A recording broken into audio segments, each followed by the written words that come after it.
29.80. Not a bad close. Let's see. We are live now. This is good.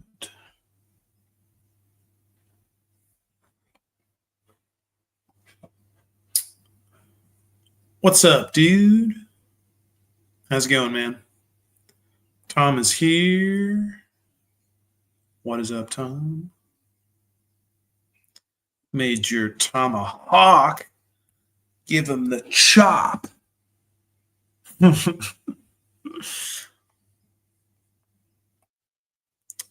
What's up? What's up? What's up? What's up? CDLJ27. CDL. Is that an L? It is an L. Yeah, CDLJ. 27. Yes, Dingus Pingus. Don't have to feel like a dingus around here. Sold the call at the absolute top this week. Finally got out of my fear of selling. Nice, dude. Oh, nice. If you smoke the top with a covered call there, that's awesome. That's awesome, man. Well done, sir. Well done. I'm doing all right, my guy. A little bit of a busy day in some ways, but otherwise all good. You know, slow day in the neighborhood. Ready for some rockets? Yeah, that's what we're going to be thinking about right now. That's what we're going to be thinking about. I want to, I want to go back through some of these moments that I have. I mean, they're over here. I want to take a look at some of these volatility moments. Walk through some of these. Take a look at what they look like. You know, no two are exactly alike. So, I mean, I think it's, it can be a helpful thing to walk through. Just take the time and say, like, all right, what did this really look like on a day-to-day basis? Like, let's say we're in the, if you were in the zone, right? If you were in the moment of one of these, what sort of things actually developed day by day? So I want to spend some time doing that. Then, if we have some time, we can break down, just give a reread of the Berno paper today, which is really good, right? I mean, that's the basis basically of the, what Richard calls T plus 33, which is really T plus 6 trading days, plus 35 calendar days, plus 1, or plus 4 if it's a creation order, according to DTCC rules, DTCC rules.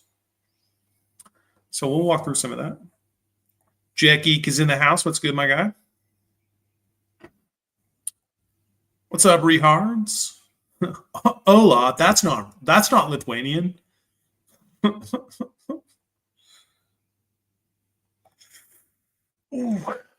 Yeah. I mean, short stuff's always tough. I know it's like you want that long exposure to volatility, and it's nice. You see us get up there, right? I mean, yeah. I mean, I was going to talk through this. Actually, we could even start there. Our guy, our bullish, all power to this guy. This bullish call debit spread dude. Oh, he lost a lot of money. I mean, hopefully, I don't even know what that was. Okay. First off, I was thinking about this today. Number one, there is, what would I say? All right. So we spend a lot of time, right? We spend a lot of time thinking about patterns, thinking about, analyses, looking at options, trying to be like, okay, options contracts, what's going on, right? What's going on with gamma? What's going on with OI? What's going on with implied volatility?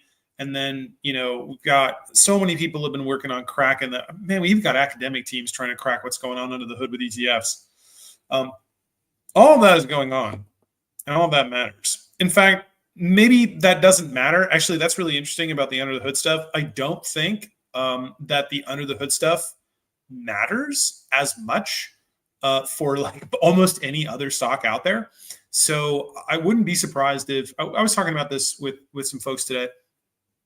Either early this morning or like late yesterday, but like a lot of people got burned on, or like, even who's this guy? Like, I forget who put this up there, but this guy, Josh Mandel, like, even he did not get out of his his long, like, that guy's a professional trader for a long time, did not get out of his calls in time, right? So if you got stuck in some stuff, you know, experienced people were really thrown for a loop on this.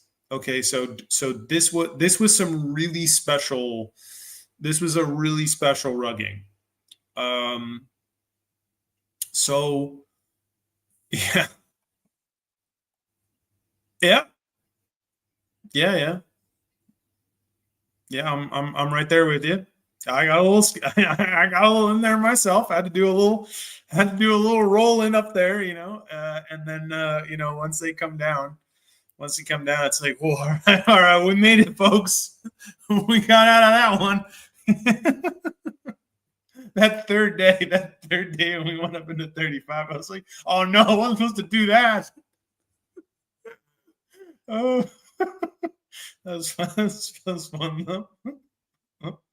But you get out, you live to fight another day. Yeah. What's up, Guido? I'm just enjoying the week. Just enjoying the week, man. Yeah. So yeah, so definitely don't feel bad about that. But like, what was I gonna say? Oh, the component that we absolutely should not discount here is insider information.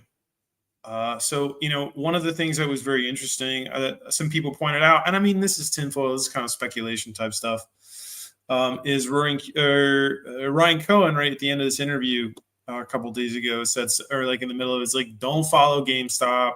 Like, GameStop's following GameStop. Don't follow GameStop. GameStop's following GameStop strategy. Like, we're going to do our own thing, et cetera, et cetera.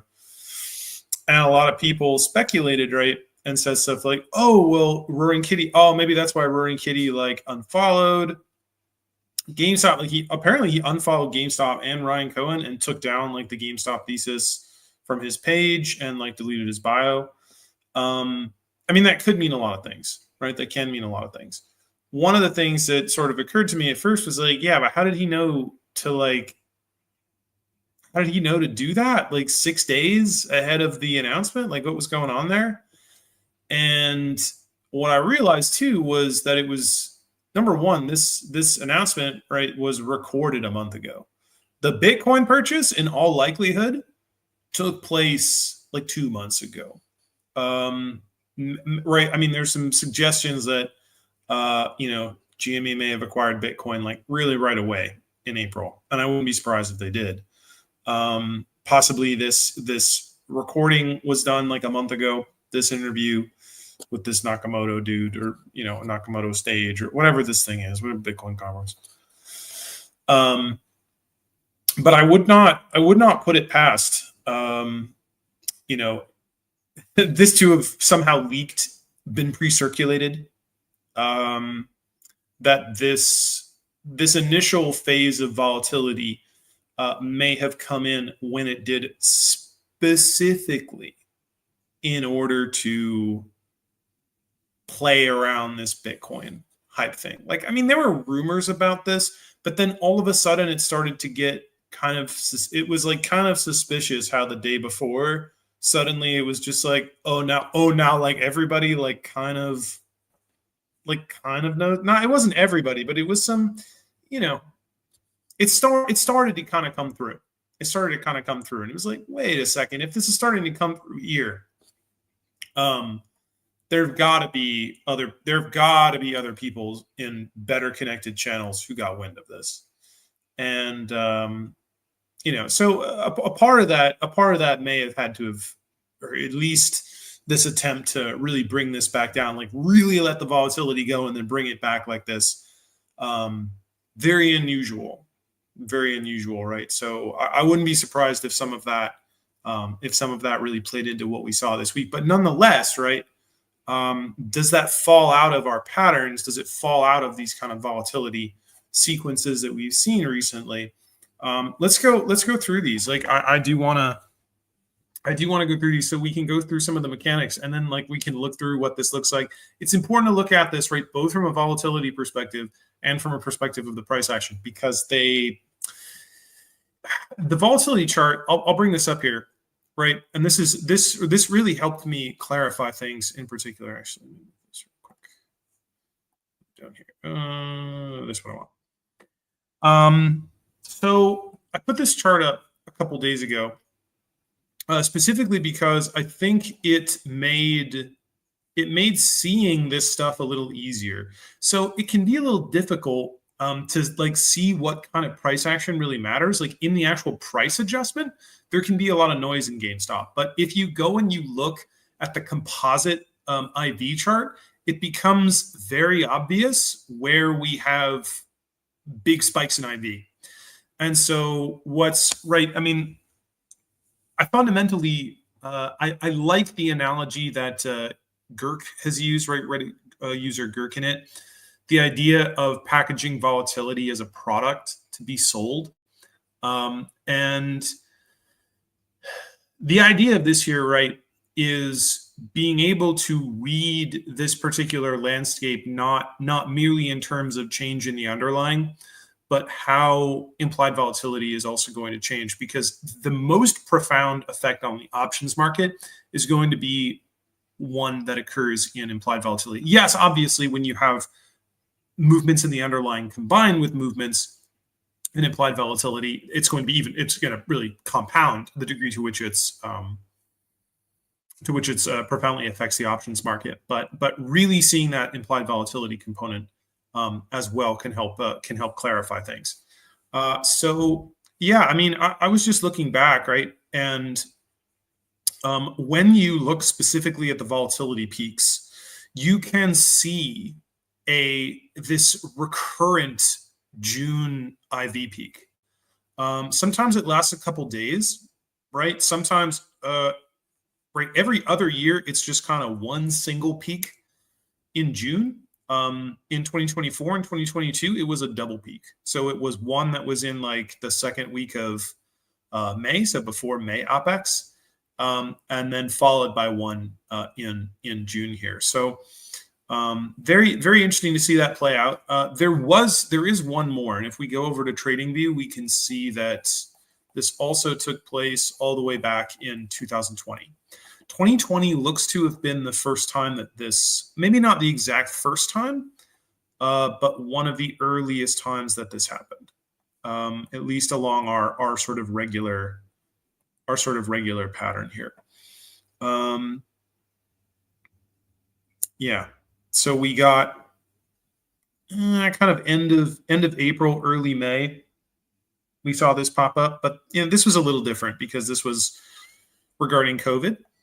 But then June, we did get this move, right? So day up, a day, almost about 50%, more than 50% back down.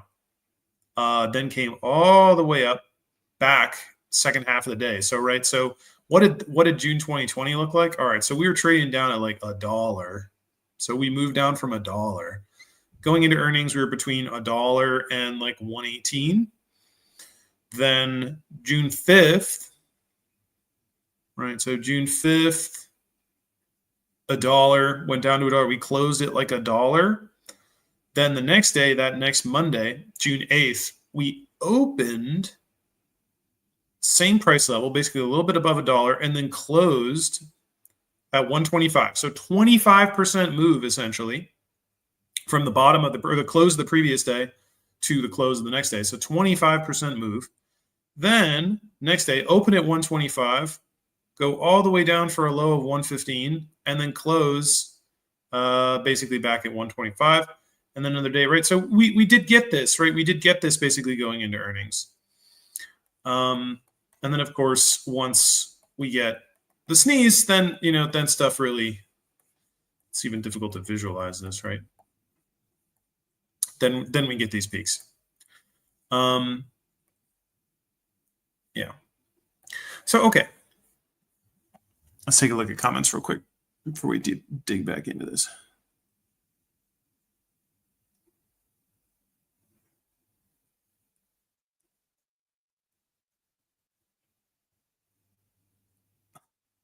Oh no.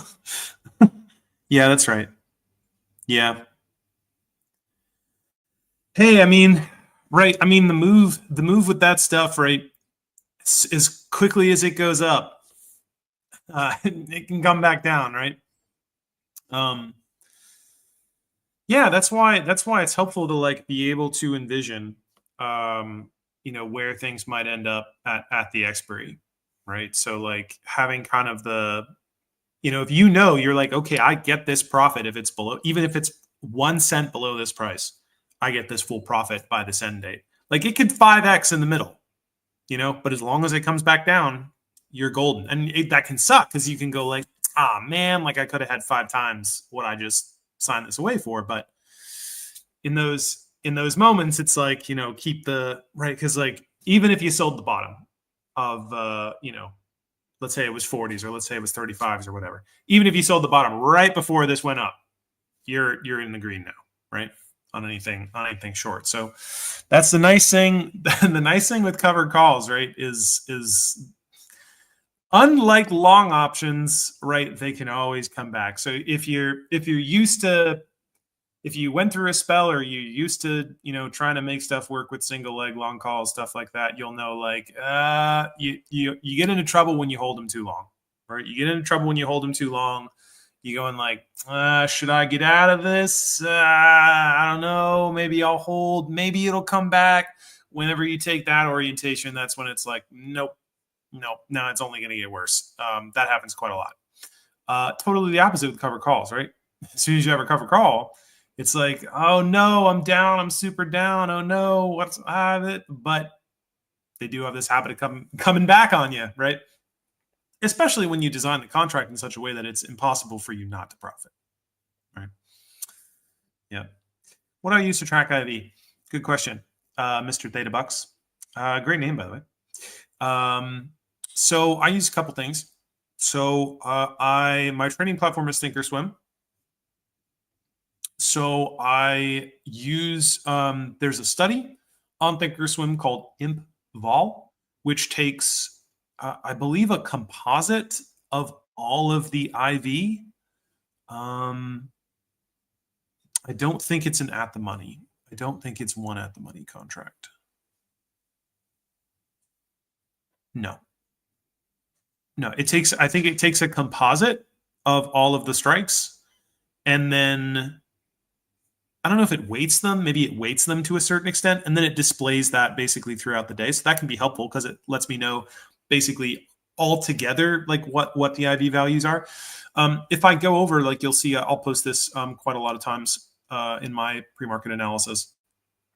I also look at what, so they're my brokerage, right? So Schwab is my broker. Thinkorswim is going to display the IV that's recorded by my broker. So I can see that on a week-to-week basis. So it'll say, okay, the IV for these contracts for this week is this. That's the implied volatility priced in for this expiry. So I'll see that way. So this chart here that you're seeing is the IV Schwab composite. And then I also use Alpha Query. So Alpha Query has implied volatility, which can be very helpful to see. So mean 10-day implied volatility is also very helpful. So I'll use Alpha Query to take a look at that. In fact, you can see that right here. Get a quick refresher on this. I was using a subscription for a while so I could get this long-term view. Did clarify some things. I stopped using a subscription for this once it was helpful to kind of get that, get that visualized. 3 months is basically okay for me now. On this, you can use this like if you don't have access to something like through Thinkorswim.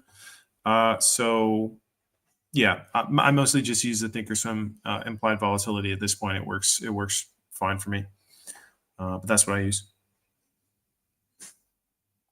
Hey, cheers, man. Good to see you this way. Yeah, you didn't miss much. I was just laughing. I think a few of us were laughing at that whatever that was earlier this week. Trying to get through. Right?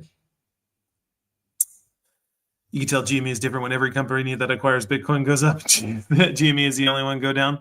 Hey, they tanked DJT too. Well, but hey, that's different. No, you're right. They tanked DJT, but that was when they announced an offering. Announced an offering, not an acquisition. But you're right.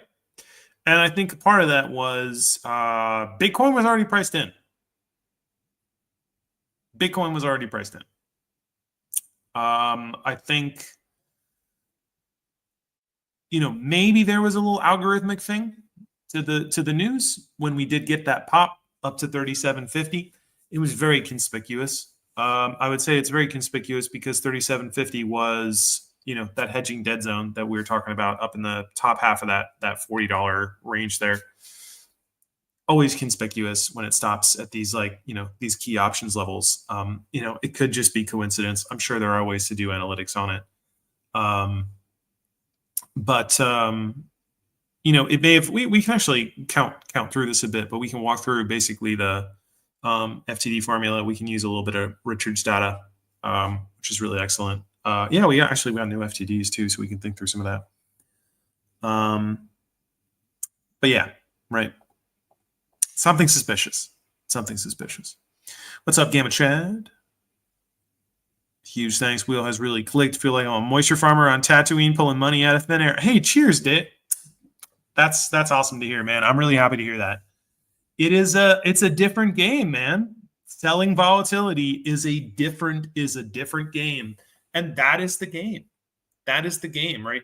I mean, if you have special knowledge, and see, here's the thing.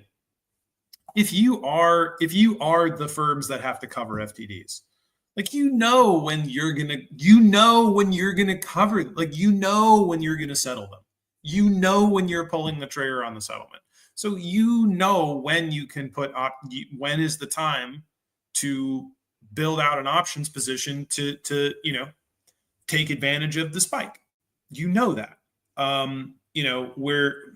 Feels like we're kind of getting close here with estimating what are the patterns and what are the actual rules for figuring out when these volatility spikes will happen. But if you're the long institution, right, or the institution that's got to close out these FTDs, got to do this settlement, when it's going to go to the upside. But right, what's very interesting is you don't have to have that information in order to know that they're then going to turn around and sell that volatility that they just let onto the table.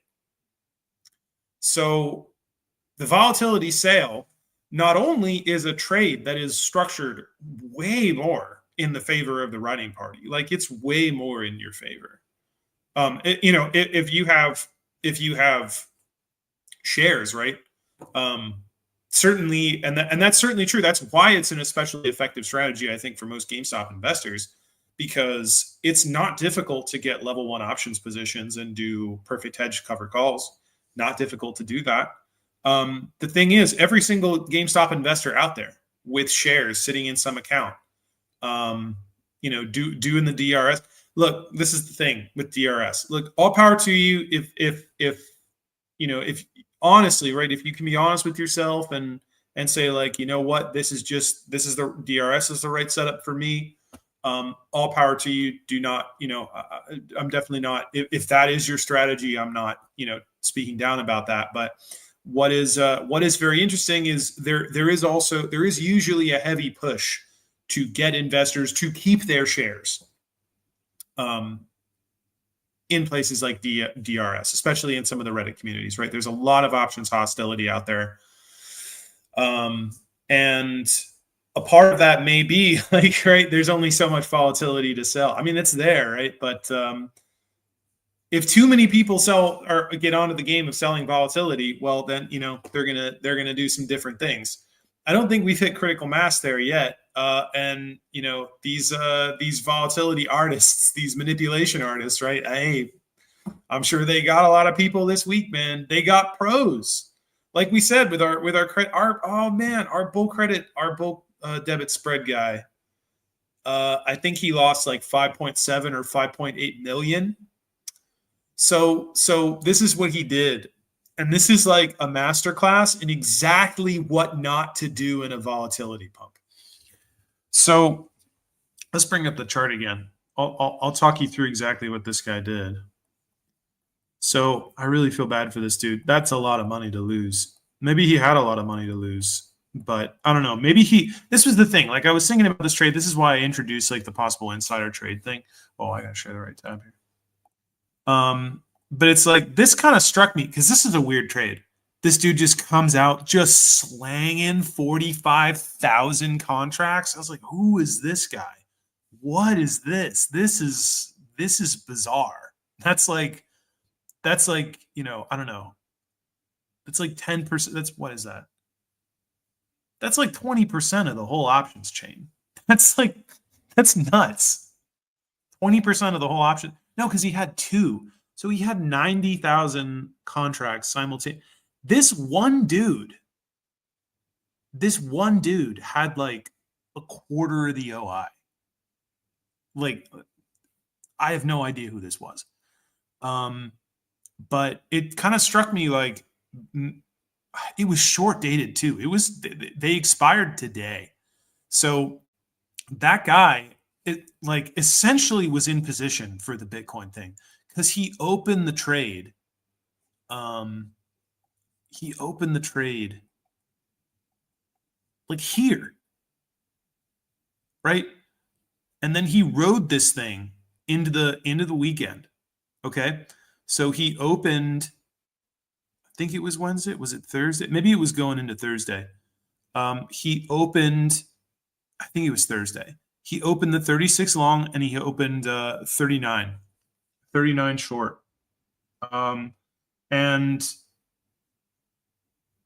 no, it was earlier. It was like Wednesday. So it was a little early on the short leg, but he was golden on the long leg. Yeah, basically he was going into the next week. Oh, maybe it was Thursday. I think it was Thursday. Going into the next week, he was up a lot. Yeah, he opened it on Thursday because I didn't see it. It didn't show up in the OI until Friday. And then Monday, I was going over this trade. I was like, oh, he didn't exit even after that big thing. He's up. Okay, he's up by a lot. And I think like max profit for him would have been at 39. Because he would have, the entire $39 position would have been worthless, and he would have been like 5x on the, he would have been 5x on the long leg. So he would have been 5x on the $36 call position. Been like, 500 something percent gain. He would have been up like 20 million, something like that. And Monday or Tuesday, I should say, right? We moved up super hard. And this was another kind of frustrating thing that I was very sorry to see is he rolled, where are we here? It's Thursday, Friday. Yeah. Here, like midway through this thing on Tuesday, he rolled the short leg up and took like a $1.5 million loss to roll the short leg up to 41. And like his long leg was super up at that point. He was up a lot on the 36s. They almost closed in the money, right? They were almost in the money. IV was sky high. And then he just held that position into yesterday. And his long leg went to pennies from being up like we can even look at this contract here. We should be able to see the pricing over time if we go to, yeah. I want to see this. So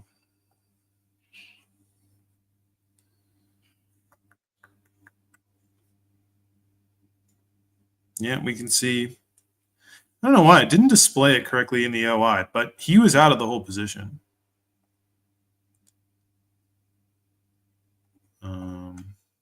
Yesterday, right there. He was out the whole thing. I don't think he held some. Maybe he held like, actually, no, that makes sense. Maybe he did hold like 20,000 or something. 17, I don't know. Some, he held on to some.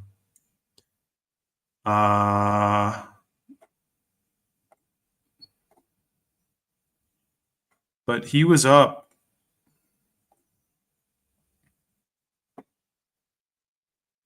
a lot, right? So his average price was $1, and then he was up at various points close to 100%.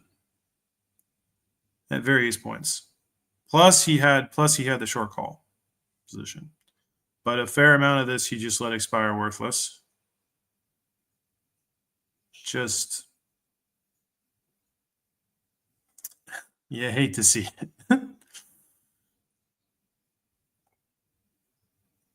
And this, okay. He offset this. He wouldn't have been out that much. Because he was into the position at $1, right? He was into the position at $1 and he sold these for like, he sold, what did he sell the 39s for? He initially sold these for 70 cents. So, but he bought them back at 107. So he took like a loss of $1.5 million, and then opened the others for a net debit. It was, oh no.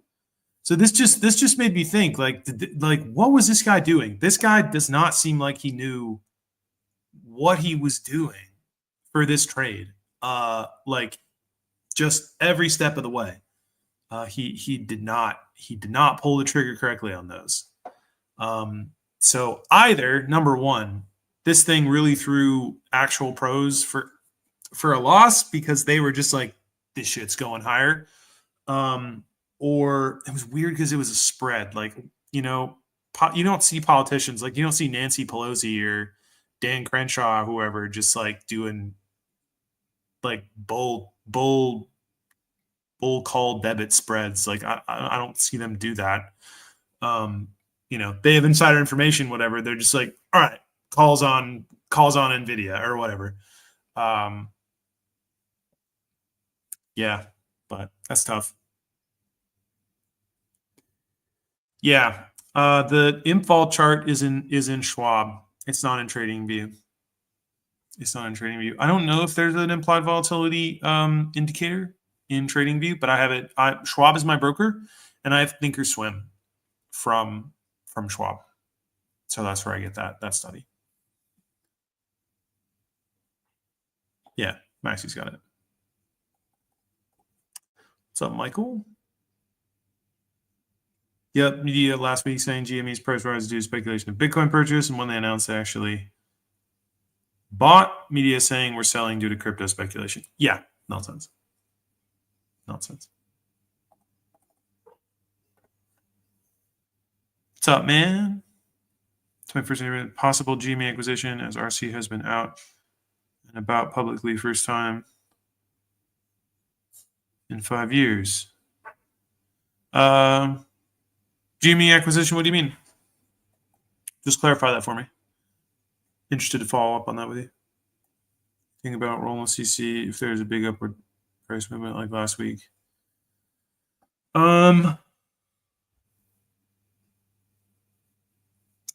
So, I mean, rolling can be,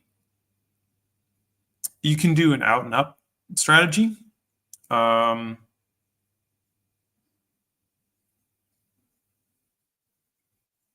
So out and up, right, is where you go to a higher strike and you can go out in time. So sometimes you'll be able to get a net credit for that. If you can get a net credit, that's always good. If you can't, you just want to make sure that at expiry you're still up, and maybe if that gets you a little bit more time, right, or a little bit more of a price range, right, then you can, in the end that might play out for you. So you could say, well, I don't want to get assigned. Let's say I don't want to get assigned at 30. but getting assigned at 35 is a little bit better. So maybe I pay a couple percent or something like that, right? Maybe I lose 10% or 20% off my max profit on the unassigned case, but it buys me 30 or 40% profit on the assigned case. You might want to do that.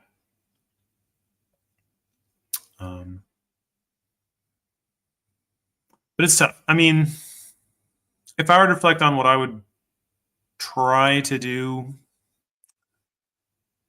try to make sure, right? Just try to make sure that whatever trade you're making, like at the end of the road, both situations you're profiting.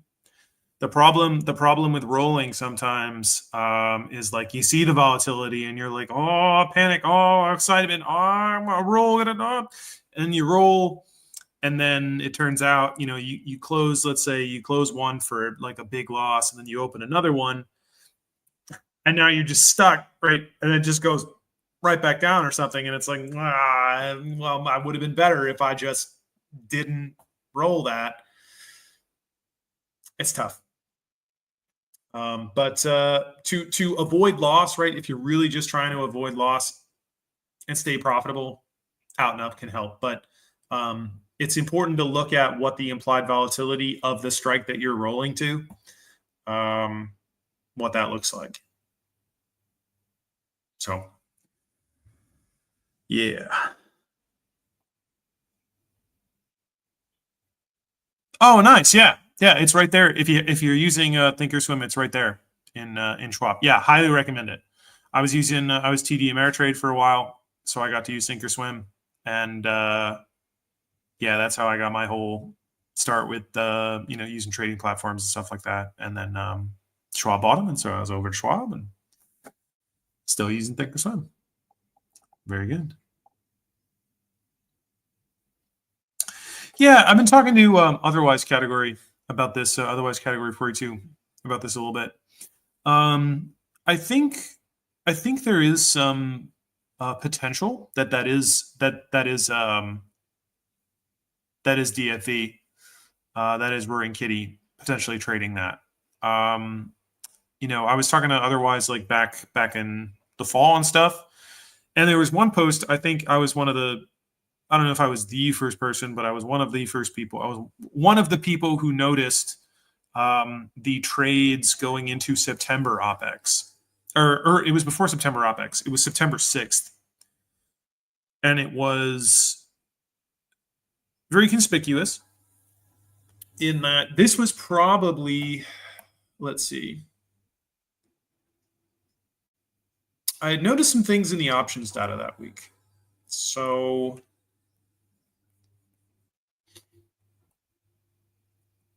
that was here. Right, that was here. Here. So we had traded down, and we were going into that Friday. We got these two big Friday move ups. Actually, that was Thursday. That was a Thursday move up. But this one, right? And what happened on this day was we were flat. Basically, the way that Gamma was set up, I was like, man, we do have this kind of Gamma ramp situation. If somebody were to come in with some volume, like right now, like we would just explode. A ton of, like, Gamma would go nuts, options would go nuts, IV will pump. And that's exactly what happened. And it was something it was kind of conspicuous. It was like all of a sudden, I forget what time Roaring Kitty tweeted. I think he tweeted it like 11:30 or something like that, and at 10:45 all of a sudden the price started to go like this, saw several blocks of 5,000 calls come in, and then 45 minutes later in comes the tweet. As soon as the tweet comes in, chunk, and we just go vertical. So, and then as it was going vertical, whoever that trader was exited for like 750K profit. Now, I don't know for certain if that was Roaring Kitty. At the time, I figured it was him, number one, because I thought there was a decent chance for it because it was coming in 5,000 call blocks, just like we saw him do. It was 45 minutes before he dropped a tweet. It was the dropping Woody tweet. And I'm not exactly sure what it is that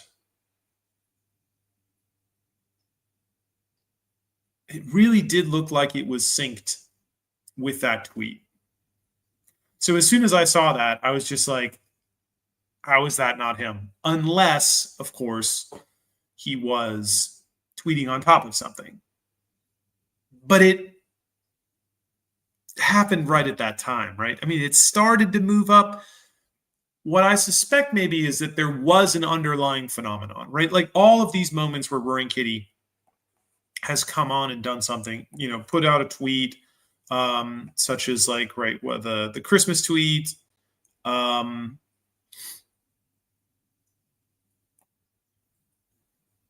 13G filing, some of these tweets back here during this event, like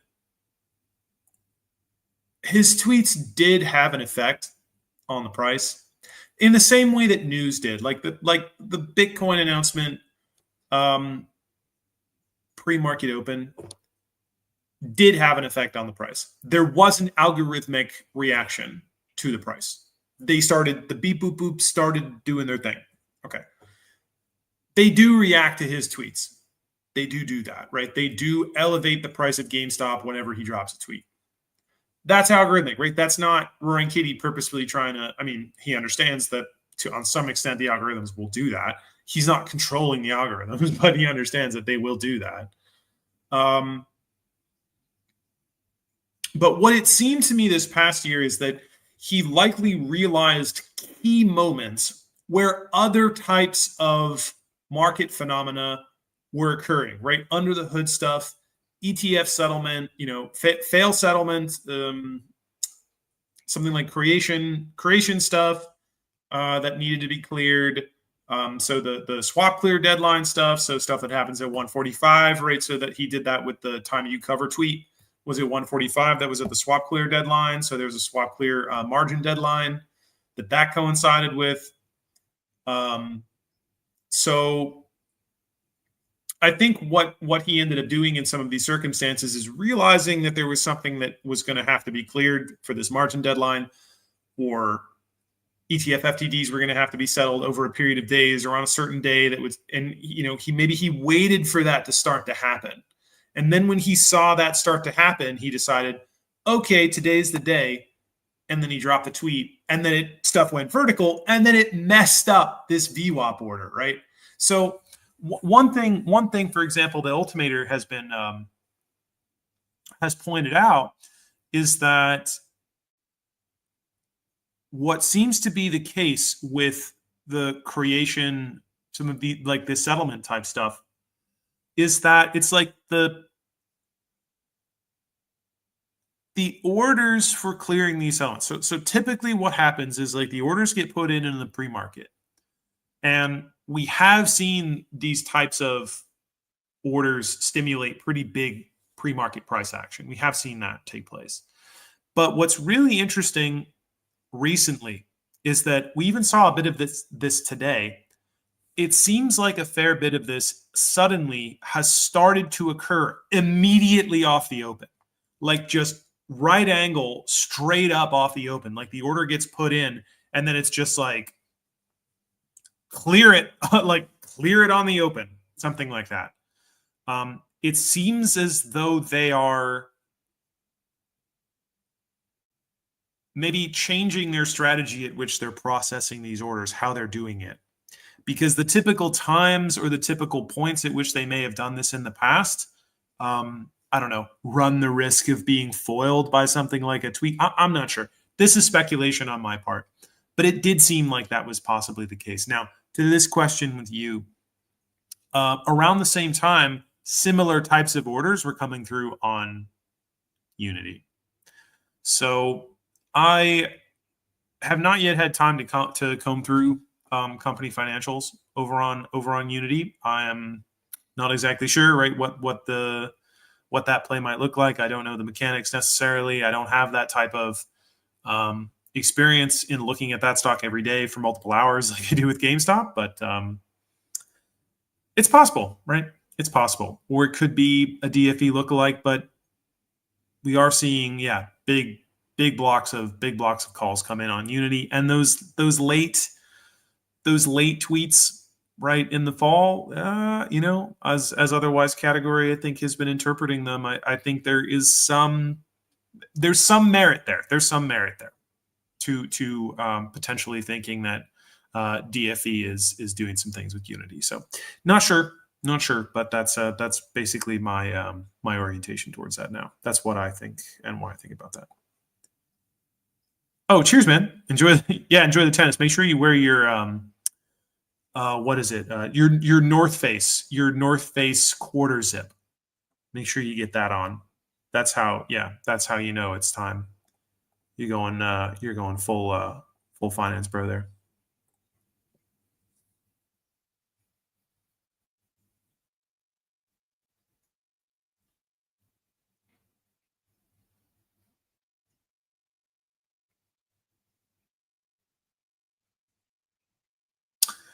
Yeah, I was looking at this over on I mean, just from a gamma perspective, what was not typical just for this week, right?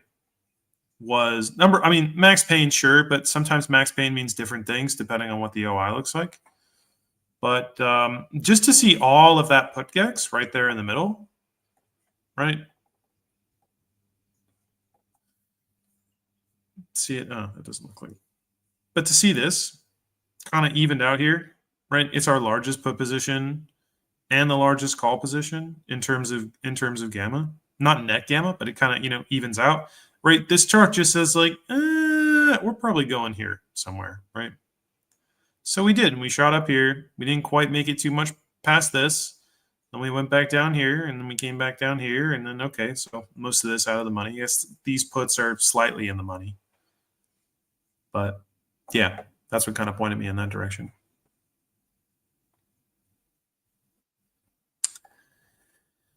That's correct.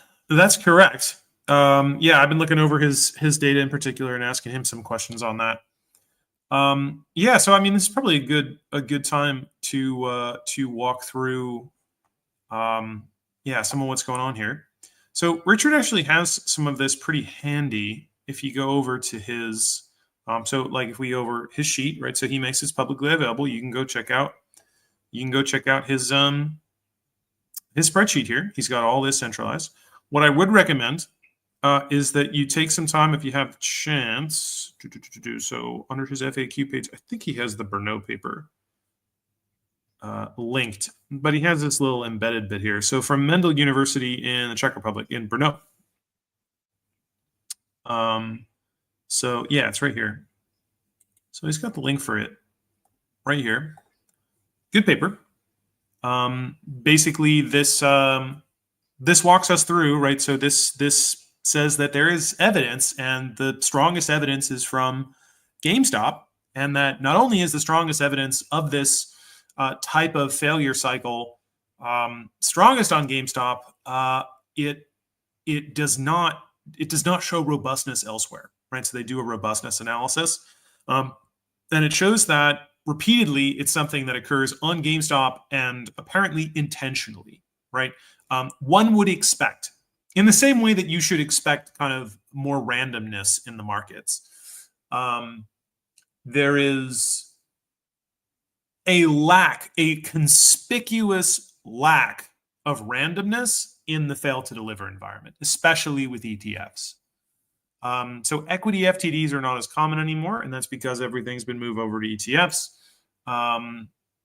because of what you can do with the timelines. And it's easier to sort of juggle these things around with the timeline. So basically, the gist of the Berno paper is that yes, okay, these fail to deliver cycles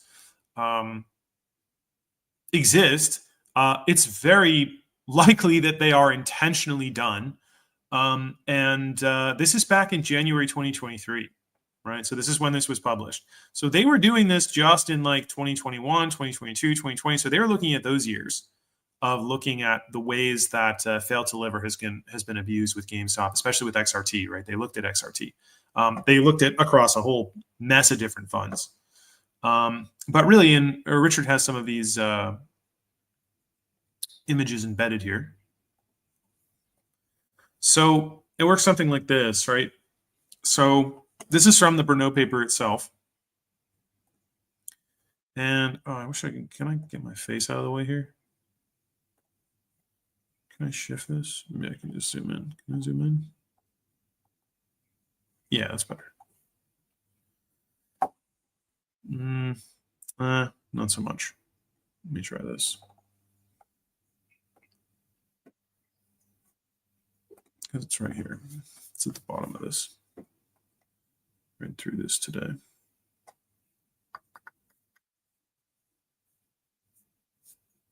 These are the robustness, wave things. Okay. So basically, when it comes to ETF FTDs, so ETF FTDs are processed differently than FTDs with the equities themselves.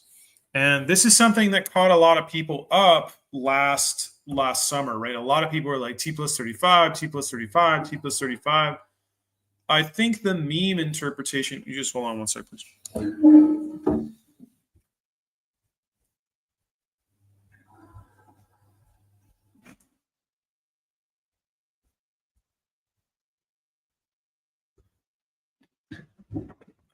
Mrs. Mojo, just put the dishwasher on. That's fine. Making a little background noise. Okay.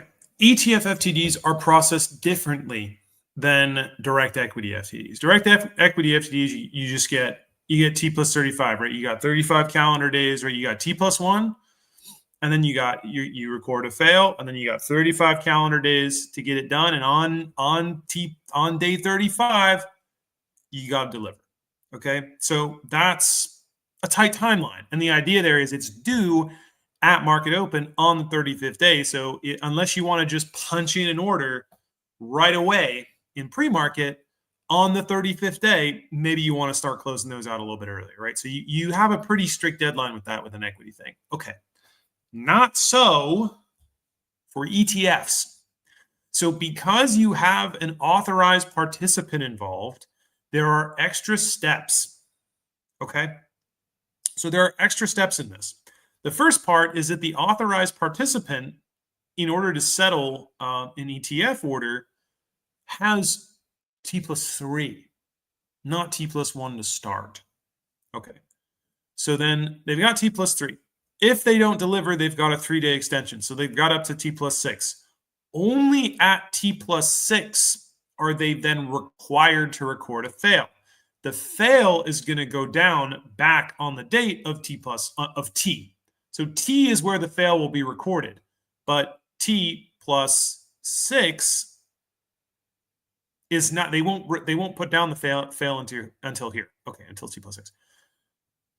We won't know about that, right? So it doesn't matter for us because we don't know fails until multiple weeks afterwards. That's when data comes out. But that's part of the reason for the fail lag, because they don't even know what the fails are for T on any ETF until at least 6 days later, 6 days after, so a full week.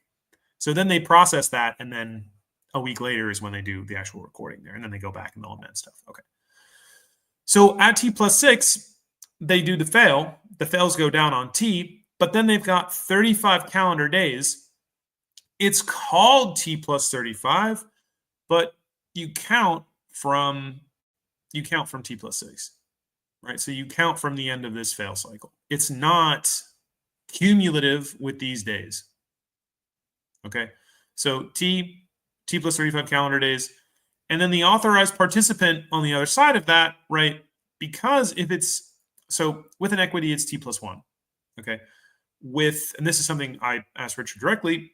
So this is in the DTCC rulebook. If it's a creation order, so if a creation order is what needs to be put in order for the FTDs on an ETF to be settled, in order for the underlying securities to finally be settled and things to get cleaned up, according to DTCC rules, creation orders can be processed over 4 days. So when you get to the end of this, so you get T plus 6, then then C plus 35, so 35 calendar days after this whole thing. And then on the end of that, there's a 4-day window. So if you go to any day where you see FTDs, well, so that's just the first layer, and that's why Richard's been working on these different models, right? So one of them, he's working now on getting this echo model, which is figuring out like double internalization, right? So this process can get knocked around again. So let's say you go through this whole process and then you get to the day that you're going to do the creation order, but then you don't, right? Because you can then take that and say, oh, I'm going to process this with securities in like kind from a different ETF, and we're going to bounce that over there, and then we're going to have fails happen there. And so you can just juggle these between ETFs so you don't actually have to put in the creation order. So you can do that a lot, but apparently not infinitely. And what seems to be operative here is reweighting. So certain, right, ETFs have different reweighting periods, right? So this is different than rebalancing. So you'll have like rebalancing will happen every quarterly OPEX, but reweighting happens every year. What seems to be the case is that there is some sort of desire to have this stuff cleaned up before reweighting, because reweighting can cause some significant headache or potentially force through buys or something like that. If stuff's not squared away, it can like force close out FTDs or something like that if you're not clear on it by reweighting. So what we'll do first is we'll go back to Richard's sheet because he's got a nice little diagram here. Right. So with this here on the bottom left, can I get my, yeah, let me get my head out of the way. So what you can see here, well, I guess I drew this up. Do I have this image here? What do I do with this image?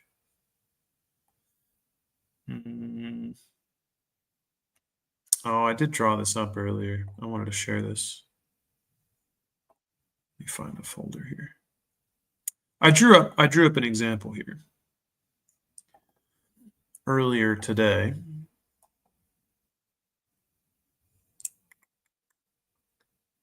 Is it? Yeah, I think it's this.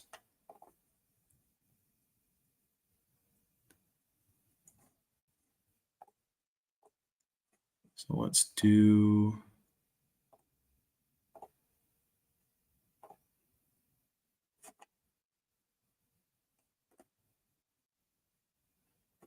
This.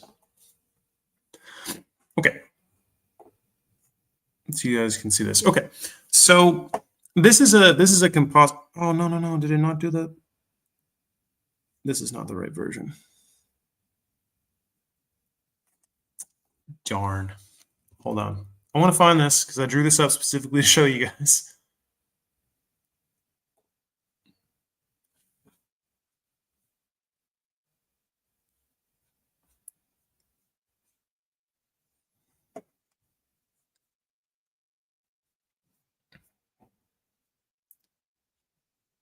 All right, here we go.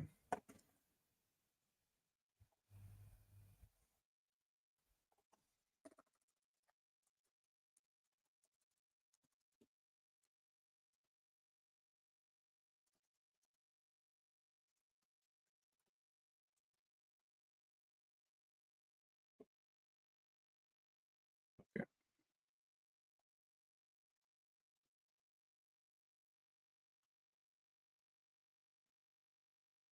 There we go.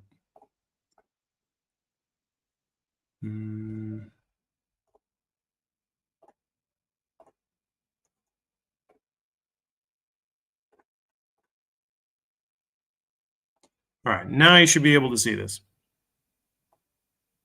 You guys see this?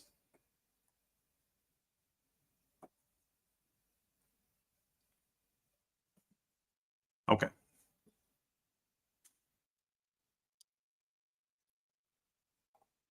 Good, okay.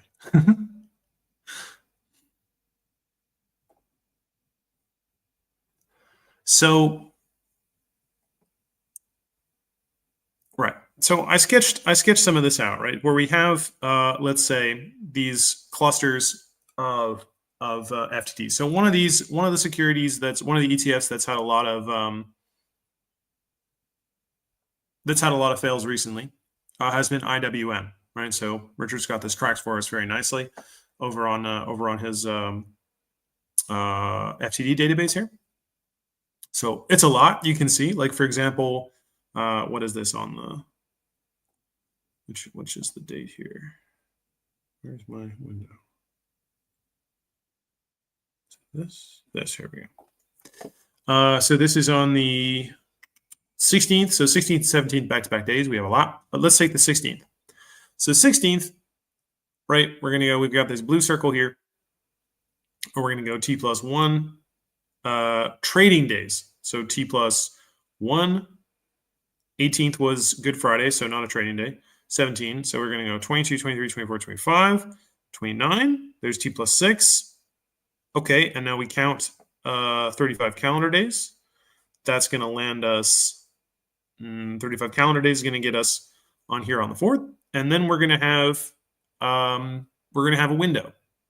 So the window here is going to be the 5th, the 6th, the 10th, into the 11th. All right. So this is, or excuse me, 5th, 6th, 9, 10. And then we'll have the window for these 1.1 fills here will stretch out to the 11th, but it's lesser. Okay. So it'll be a 4-day window. Now, it doesn't mean they have to take the whole 4-day window, right? They could do all this stuff together. They could spread it out over these few days. They could decide to do it all before earnings, right? You notice all of this conveniently lands right here. We do have some others, right? There are other days. There's some ITOT FTDs, I think. You guys can go check it out over on Richard's chart here. We can take a look.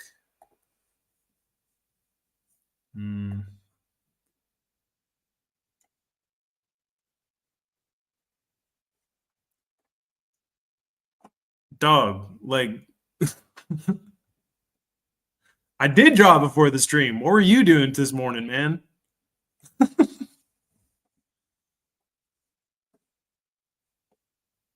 making bacon.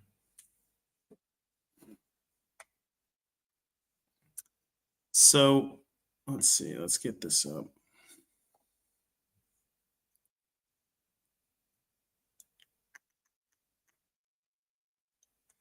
Yeah. We can just go right here. Yeah. So if we go over to Richard Scott's FTDs here, so we've got this cluster of IWM FTDs on the 16th and the 17th. We've got on the 14th, we've got $1 million over in 1.3 on VT. These are probably cleared. These ones from ITOT actually are probably cleared. So we've got these 1.3 million on VT, 4.2 million on IWM, 1.2 million on the next day on IWM. Let's see. Do we have any XRT FTDs in this area? Oh, yes. Do we ever? Quite a lot on the 15th and the 17th. So these are values he uses for his spreadsheet. So let's go over, or for the model he has there. So if we go over to XRT right here.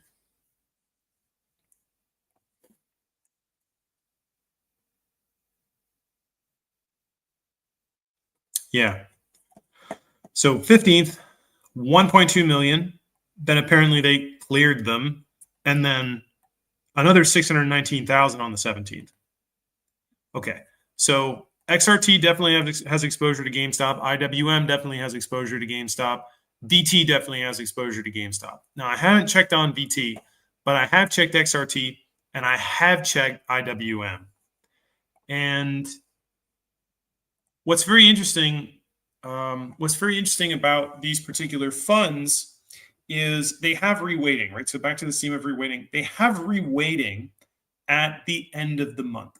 So IWM reweights, the reweighting takes effect at market close on the last trading day of the month.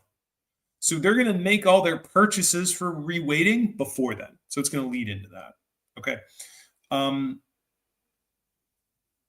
XRT is going to reweight 3 business days before the end of the month.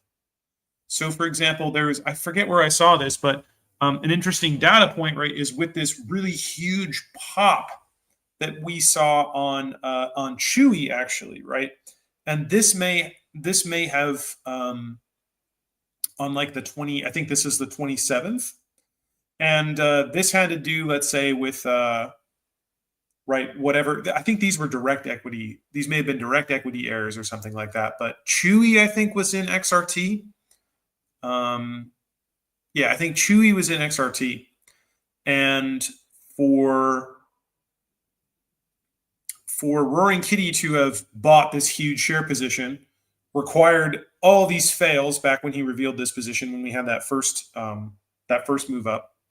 And then it had a second big move up when it basically force cleared all of those FTDs at the end of the month as a result of that reweighting. So there's something to this. I forget exactly who it is who suggested this, but this I have to check what the VT date is. But basically what that says is you want to get this stuff cleared up before it starts to, well, you want to keep it clear of OPEX, because if it starts to mess with OPEX, then you're going to run into problems down the road. It may mess up your options positions, right? What you would love, because OPEX is a very popular options target date, right? You want to run that up before OPEX, and then you want to mass sell volatility into OPEX. Get all that done, and then on the other side of OPEX, you've got more time to clean things up. You've got more time to let stuff kind of get settled out. Reweighting can happen, and then you can sell it again after reweighting, right? You can sell volatility after reweighting, right? You can anticipate the reweighting. Are things going to go up? Is the stock going to go up because now the fund is going on and it's buying more shares of GameStop because of the reweighting? Equity, FTEs are getting cleared in there altogether. So you can kind of trade a little bit more, right? Trade a little bit more in terms of calls into that. So you'll notice last year on GameStop, very kind of, right, we kind of got this this thing here. So after OPEX, so we came down super hard into OPEX, and then right after OPEX, we came up for a little bit, right into, wouldn't you know it, XRT and IW. So XRT and IWM reweighting, right? So right into here, this is where they're reweighting. GameStop's price, decently higher, not crazy higher, but decently higher than before. Probably got a little bit of an increased reweighting. Some purchasing occurred in here, and then, okay, they went back to selling. And then something, I'm not sure exactly what happened here, but this was probably clearing, so May OPEX. So this would have been, this July move here was likely a May OPEX tailwind. So the T plus 6, C plus 35, T plus 1 through 4 occurred from all these funds that got FTD'd back here, occurred back here. Right, so then this was covering this, and then all that got covered before July OPEX, and then they were free to just run that right into the ground. Okay.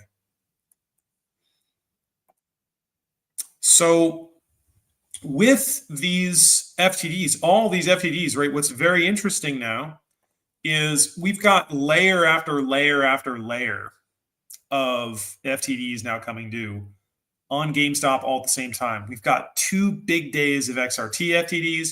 We've got 2 big days of IWM FTDs, and we've got a big day of VT FTDs. Okay, so on top of those, right, what Richard is also suggesting, based on what he's been working on with this Echo model, has been that there are other old internalized FTDs that, if they are still kicking around, right, if stuff wasn't cleared ahead of time, that stuff's also got to be cleared up, basically into earnings. That's got to happen. So that's kind of right. The theory is like, okay, if this is it, if this is the understanding of how this works, if the relationships between reweighting, quarterly OPEX tailwinds from prior months, making like the relationship of ETF creation to what the authorized participants are doing, to what Berno paper guys are talking about, right? Mendel University team. Does all this come together? And if it does, right, if it fits this particular model, then it's very likely that we are looking at this end of the rainbow, right? This kind of rainbow road recall, right? This period that's been recurring in June in a small way in 2020, but since 2020, every year in a very big way, right? If this has been occurring, so if this plays out like this, then this is essentially the formula for figuring out how that's gonna play out. So it would start right sometime, I guess, like around the 5th, maybe a little bit like 4th. Monday might be a little slow. Tuesday, maybe a little slow, but then Wednesday, Thursday kind of pick up. Don't know about Friday, but then it would continue basically into earnings. Well, I mean, depending on how fast they want to process that. If they want to all process that prior to the 6th, I guess they can. Right? It's a window, it's a window and a deadline, but not a date when it will happen. But I guess there's a good chance that we do see more of that. Give everybody a nice double top here, right? Kind of, walk volatility up, walk it down, walk it back up, and then, then we'll see what happens with earnings. But right, you'd think this is what makes me think that as well that this was planned on Ryan Cohen's part. It seems likely that he also is aware of how this works. That he may have planned the Bitcoin announcement to coincide with this stuff. That he was purposely tight-lipped on the acquisition price. Curious to see this announcement come out, to have us go so high and then not have any kind of offering from the company, despite the fact that our volume and volatility were so high and our price was up there. That would have been a heck of an offering to see that thing priced in the 30s. It took multiple days to get the stock down below 30. But it was the type of similar type of move that we would have expected from an offering. It's almost like they plugged this stuff in. They got wind that this was going to happen, and then they just punched all this stuff in, preset all this with the computers or something, and then Ryan was just like, "What's up, everybody? GameStop used to be bad. Now it's not. We bought a reasonable amount of Bitcoin. Don't follow our strategy. We're doing our own thing. We're not calling our shots ahead of time. YOLO." like just that and nothing else. All right. So before we move on, let's take a look at the comments here. Feels like whole GME theory's got so much more cleaned up since last round. Yeah.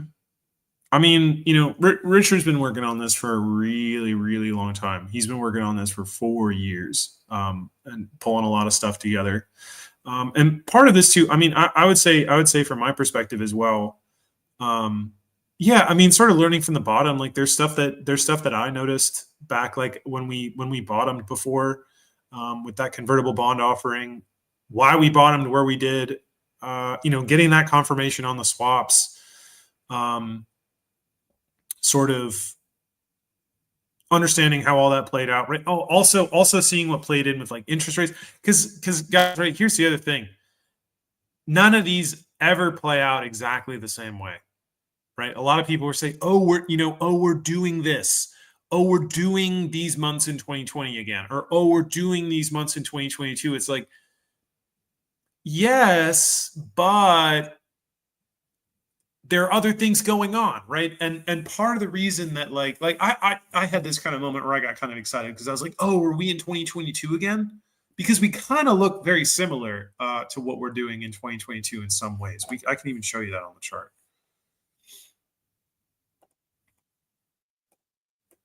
Right, so this is 2024.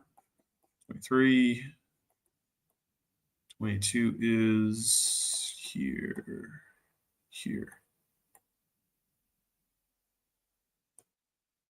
Okay, so in terms of our key days, right? So, well, this was different, but we had kind of moved down right into early May. Then some really huge days on the 25th and the 26th of May. Move up, and then we go down 1, 2, 3 days. But then beginning of June, starting June 2nd, we start moving up again into June 7, and then we top on June 8. All of this is after earnings, believe it or not. Right? So this is after. This is after earnings. Earnings was on the 1st of June. It was super early this year. It's after. But yet we still moved, and earnings was bad. Earnings was so bad. It was like really bad. Like revenue slightly beat estimates, but like it just lost a lot of money. It was not good. But we still moved up, right? We moved up into it. We came down out of earnings, and then we just stayed up. And then we had this really interesting July and August where we just did not come down. Very interesting, right? Despite the fact that earnings was not good. What was this, by the way? Oh, then we got our split. Very interesting. But some of the beats here were very curious. And of course, I got really excited. I was like, oh my gosh. Oh my gosh. Are we doing 2022 again? And then I was like, wait a second. Other things play into this. One of the reasons that, and I looked in 2022 and I said, like, what happened on Cat Day in 2021? And then I went back and I got really stoked because I was like, wait a second. On the 25th, that's when we started to move up. But on the 29th, we went parabolic. We did that this year too, 25th. That's when Ryan Cohen tweeted YOLO. And we started to move up. And then the 29th is when Roaring Kitty oh my gosh, we're doing 2021 into 22 again. Like, head explodes, all that stuff. And I was like, wait a second. These aren't actually that similar, right? But, you have this moment and you think, God is whispering something to you. And then it's like, but there are other things going on, right? The situations are not 100% the same. This is not it's not an easy solution of, and then the algorithm repeated this year, there is some of that going on. But what drove, and I stand by what I said basically earlier this month. It took me a little while to realize this. What drove November and December this year, a lot of that had to do with the fact that interest rates were cut. And so within a couple days, right, back here, interest rate cut announced, surprise, 2 days later, ka-chunk. November 7th, interest rate cut announced, ka-chunk. December 18th, we trade down. Interest rate cut again, one more, 2 days later, ka-chunk.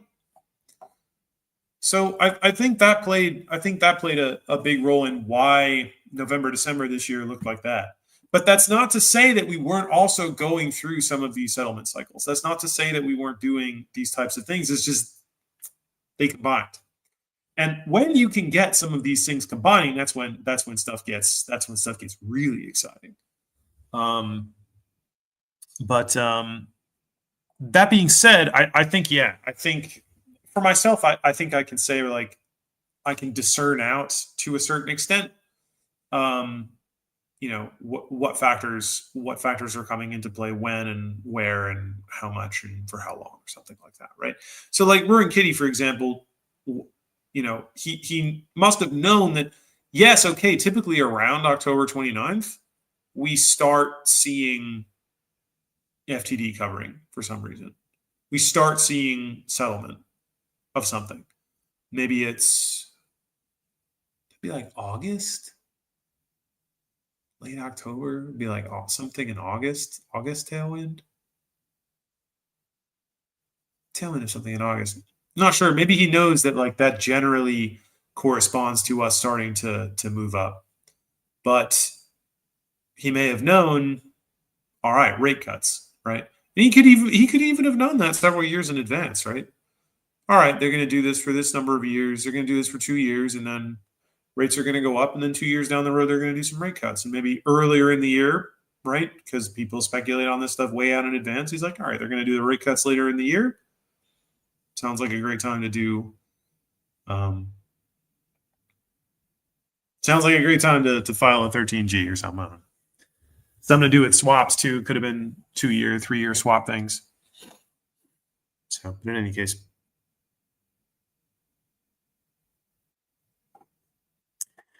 the stuff that was, I mean, all of the early stuff was super. The flip books are super valuable. A lot of very good leads. What was very difficult with the early stuff was there are two things that are sort of underlie a lot of the early stuff. One is that it doesn't translate the mechanics into like workable trading very well. It approximates like stuff that's going on in the background, but it doesn't like line up, right? The best understanding is something that's also actionable. It's like, well, we know this is going on in the background. It's like, okay, what do we do about that? Is there anything we can do about that? Well, don't know, right? But see, that's kind of tough. And a pretty good, right? Part of why you do you're supposed to do like experiments, right? With science is putting your theories to the test. If you cannot wager something, if you cannot expose something to your theory, where if you are wrong, you are punished, it's very difficult to confidently assert the full validity of that theory. Again, just winning bets doesn't, make you correct, but it is, if you're trying to achieve a fullness of accuracy, you do need to do something like that. It does seem like enough iterations of this game have gone by that can be done with increasing precision. That we may be sort of homing in on what it is that Roaring Kitty himself figured out a while back, right?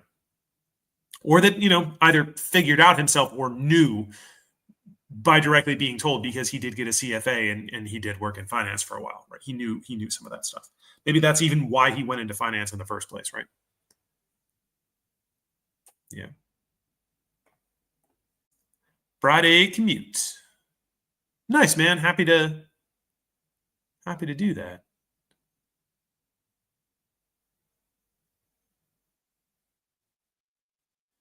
Check out some of the comments here.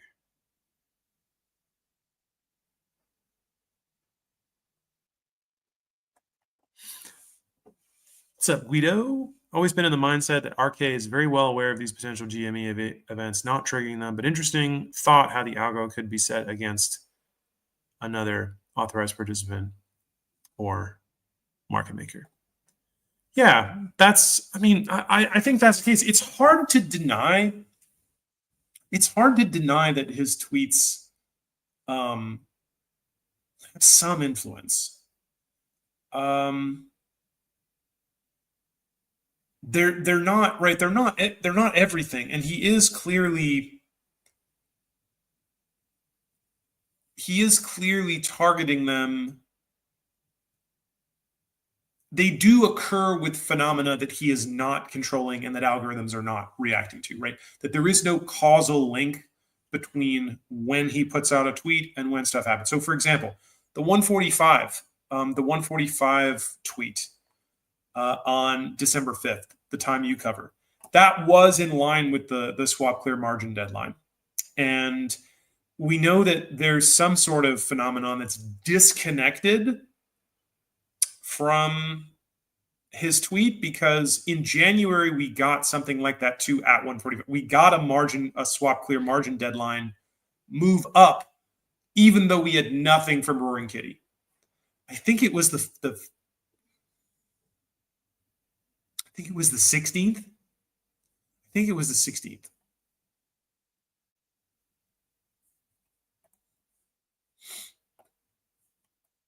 Would have been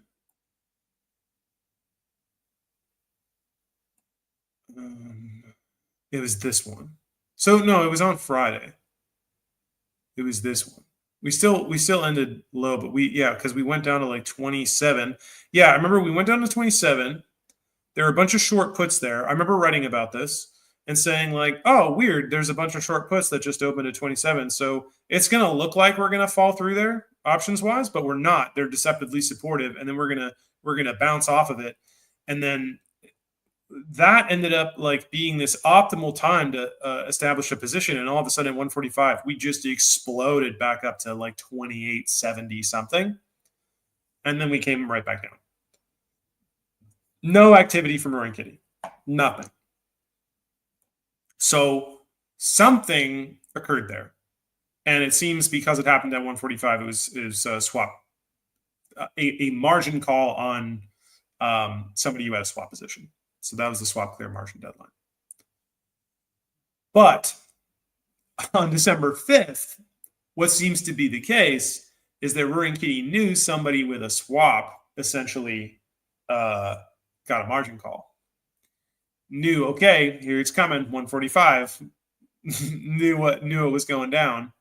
And so he timed the tweet to coincide with that. So it was just a monster pop, right? From 26 bucks to 31 something, maybe to 31 even or something like that.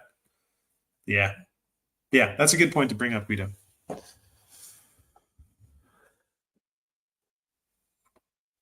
Cheers, Sharon. Thanks for being here.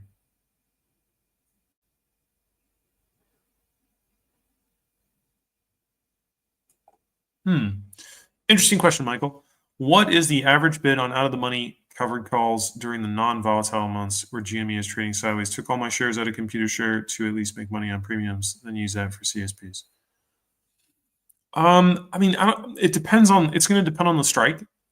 I like to do call wall targeted. So I would say, what can I remember?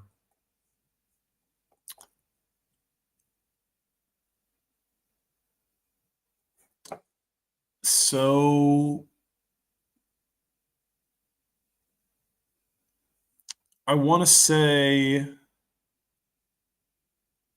here, right around here,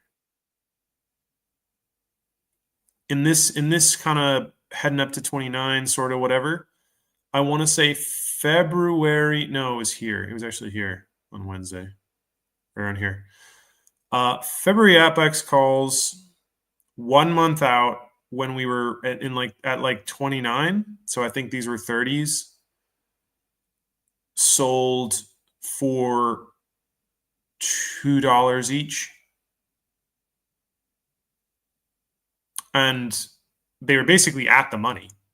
But I sold them at the money because I was like, oh, okay, we're going down. And then I exited them, right? Actually, very serendipitously. I exited them here. Then I entered a different position here. Then I exited it here. Then I re-entered it here.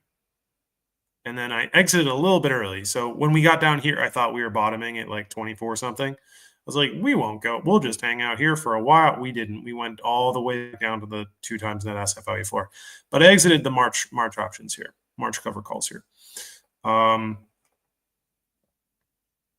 They were 30s were $2 here. 30s, March 30s were like 180 something, 160. They were like in that area. They were like 1 and change. They're like $1 and change. at these 2 points. So that's what I remember. I remember those entry prices pretty well. So I mean, obviously, it's going to change it based on the different, what strike you're picking, what expiry you're picking, what volatility and the price of the underlying is when you go ahead and decide to enter into that position. But I would say you can go hyper conservative and clear 2% per month. You can call wall target and not get the timing super well and get 4 to 5% per month. Pretty confidently, pretty easily.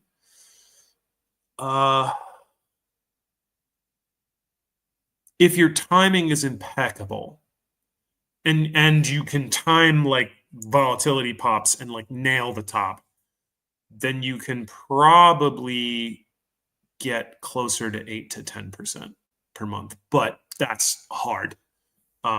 That's hard to do. And I mean, that's essentially as valuable a precision type move, because this is the thing. It's like I don't really even try to time, like right now. I don't try to time the single leg option moves up. Those are really, really hard. That's kind of sort of something that I talked about kind of early on in the stream today. It's also difficult to time the top and an IV spike on the way down, but it's easier because it's already started. It's already happening, and the trade's already in your favor. The trade structure in your favor. Part of the problem is if you're regularly selling calls, it can be difficult not to sell them too early, and then you get caught in a pump, and then you hate your life. But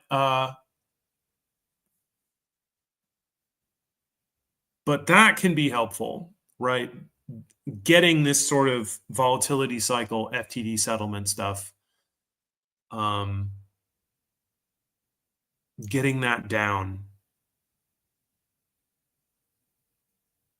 can help with timing sales. But like I said, you can go hyper conservative. You can sell 40s, on a monthly basis and come home with 2% per month. You can go closer. You can do a call wall target, and you can do even at a bad time a month out, and you can do 2%, or excuse me, you can do 4% or 5%. Yeah, obviously 10 or 11% per month is nicer, but it takes a little bit more, a little tougher.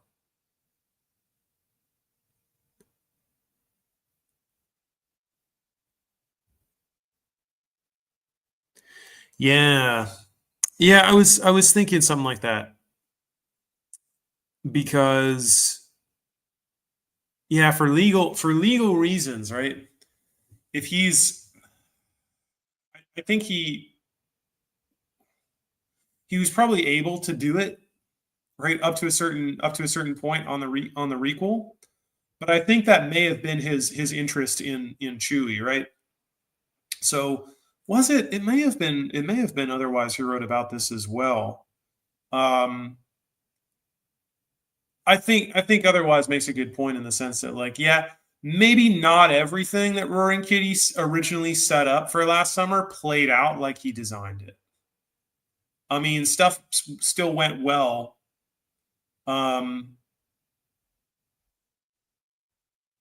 But maybe he didn't anticipate the double offering. Maybe he didn't anticipate that Ryan Cohen would move up the second offering the way that he did.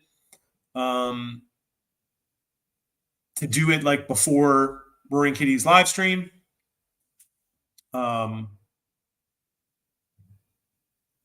is something to this idea of possibly Roaring Kitty was going to exercise his calls. Like, he was going to have that screen. He was going to exercise all of his calls on live television or something like that.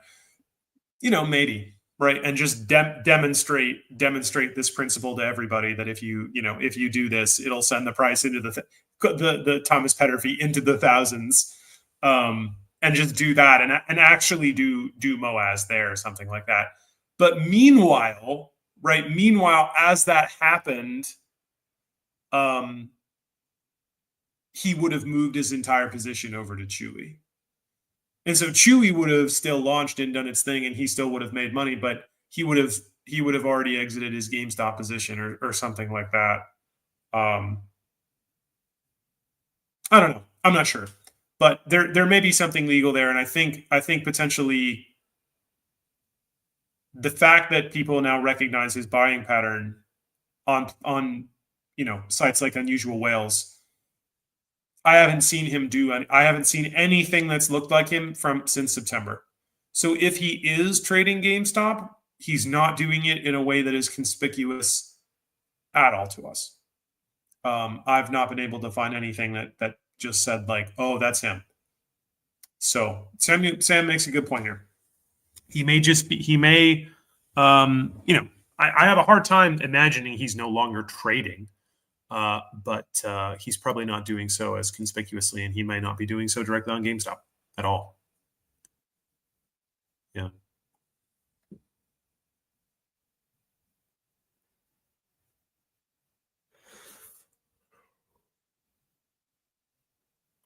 Let's see.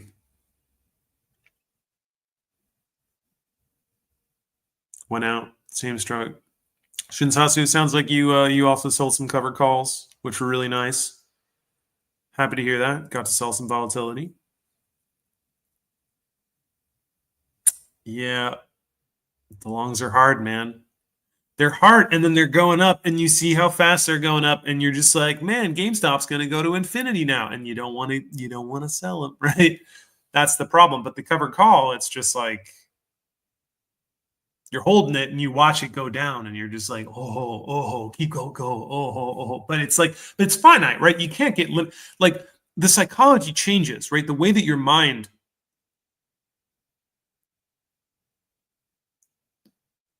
what you do to something that you think can accrue infinite value,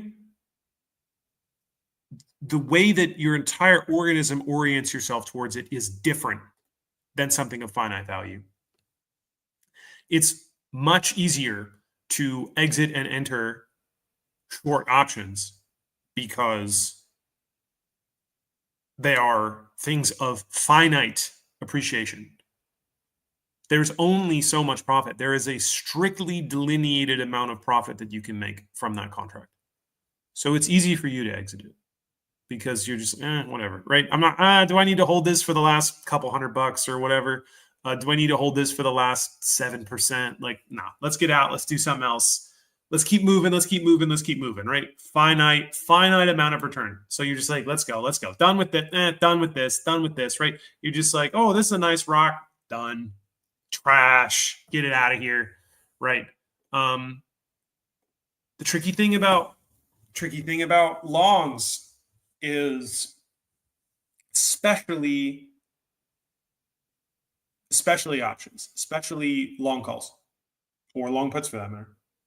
Well, those are finite too because it goes to zero. That's a little different. But especially calls, right? Because especially calls, it says this is a thing of potentially infinite value. This is a thing of potentially exponential growth. This is a thing of potentially quick, very quick exponential growth for infinity. And your value detection center as a human being goes, never put this down. Never let this go. Never give this to anybody, right? Because in the moment, you're like, this is, well, it just depends on the time, right? I have weeks. Look at how fast it's going now. What if this happened for the whole week, right? And all of this is getting processed. And so you hold and you hold and you hold. And you're like, I don't want to get rid of this. And it's difficult. It's very difficult to let go of it, specifically for that reason. Short contracts, it's easy. Because you never get caught thinking infinity. You never get caught in that. And so you don't get short call euphoria, you know? I've never heard anybody be like, man, I got too lost in the sauce with my short 30s. Like, you know? It's always a story about like, I thought the January 125s would work. I really did. You know, that's unfortunately. But recognize that, right? Like recognize these patterns of see, the guys that design these things, like they know, like they understand human psychology of value very, very well. and they understand the emotions that accompany the human psychology of value because they've also lived it, right? So they're going to specifically design instruments that are going to take advantage of that because they know that you're going to do that time and time and time again. Yeah. I saw him at the Knicks game thing. I mean, I didn't see the Knicks game. I saw the pictures of him at the Knicks game. I saw him trip that dude. Like some dude tripped over him. PR thing. He's getting some exposure. Yeah. Oh, come back. Yeah, spread guy, call debit spread guy doesn't watch Mojo. I don't know, man. Whale bro is like me this week, too emotional. Hey, look, one of the things that I used to get super frustrated about with the whole emotional thing is like I would hear this so often. People are like, don't trade on emotion. Don't get emotional. It's like, but how? Like people have emotions. What do you do to not feel them? Like that's the thing. It's like, no. Just don't. That's like when you're sad, like if you're sad, if like somebody just comes to you and it's just like, whoa, no, just be a psychopath. Like that's not a solution. Like no, feel no remorse for people.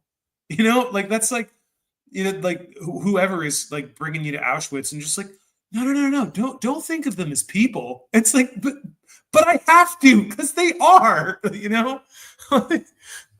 that's like that's what would always get me about just like don't trade on emotion there. But that's when I learned is like, all right, well you have to actually like structure things. You have to say like, okay, here's this rule, but here's how this rule is enforced. Here's this instrument. Here's this strategy. Here's a strategy that I can take that limits my emotion. Right? Or I've mapped out every way this trade could end. And I've sealed off all of the things that I don't like. So I don't feel emotion, I don't feel anxiety, I don't have, whatever it is, amygdala dysregulation so that cortisol levels spike and the periaqueductal gray in my brain doesn't like get super all jazzed up. Because I know where everything goes. Like there's no uncertainty in where I could end up because I see where on this day, one of these three things happens and I like all of them. I like this one the best, but I'll take these two, right? That's how you limit emotion. That's how you figure that out. You see the trade through to a specific day. You set delineations. Here's my calculated risk. I will risk this much. Here's what I'm actually risking, right? And that's why I like to set up trades where I can't lose. Like I can't actually take a loss. So the most that I lose is I lose infinite upside. But somehow making that choice of I'll take like, okay, I can't have infinite gains at an infinite point in the infinite future, but I can have this much by the end of this week. Okay. Can I have this much by the end of this week again?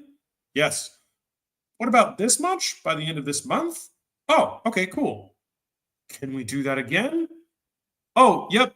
Oh, let's do that every month for 12 months in a row. Okay. Like it works. It works. That's how you do that. And yeah, it's like you go shocked sometimes because you miss out on a couple really cool, like sometimes you miss out on the cool volatility thing, or sometimes you just feel nothing. But it works. I will say that. But anyway, that's really how you control emotion. Figure out all ends. Map out every solution. Because that's what anxiety is, right? Anxiety is entropy. Anxiety is possibility of entropy, right? And what is entropy? What is the number one element of it? Entropy except uncertainty. Uncertainty. because uncertainty could be an infinite black hole, right? Infinite black hole of energy and attention. That's essentially how your brain reads uncertainty. Oh, this is a portal into the massive and unwinding complexity of terror and destruction before me. I should patch that up. I should patch up that hole before the ship springs a leak. Do something about it, right? Your brain just goes, all right, everything else doesn't matter. Fix it. Do it now. And you could say, no, I'll ignore it. But then that's when you get anxiety in the back of your head. And that's how you develop addictions. And that's how you develop, anxiety disorder and chronic stress and all that. Because you're just like, no, I don't want to look at this. There you go.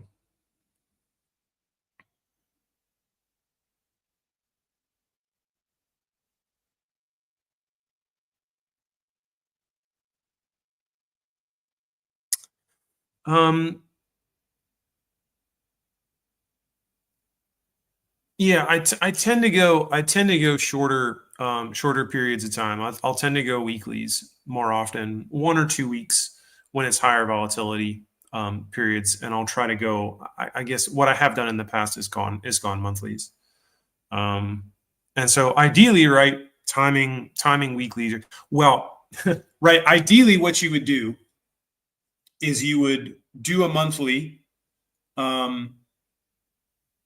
Right up to the time that you're about to get a volatility spike, get out of it on the volatility spike, have the volatility spike happen, then sell a monthly or 2 months out right at the top of the volatility spike, and then let that do its thing. And then when you're about to get another one, exit, and then wait for it to go back up again. Sell weeklies in there so you can kind of take advantage of the volatility until you get to the top. And then at the top, do that again, right? Just keep doing that. But that can be hard, but that's ideal. So I try to shoot for that, but sometimes I miss. Sometimes I miss. Sometimes I get a little scared. I get a little scared again. But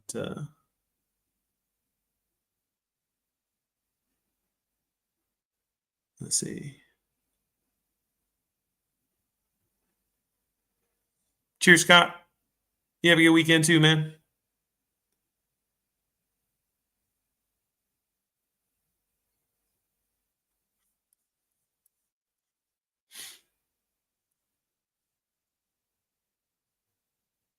Yes, sir. Oh, I'm a little behind now.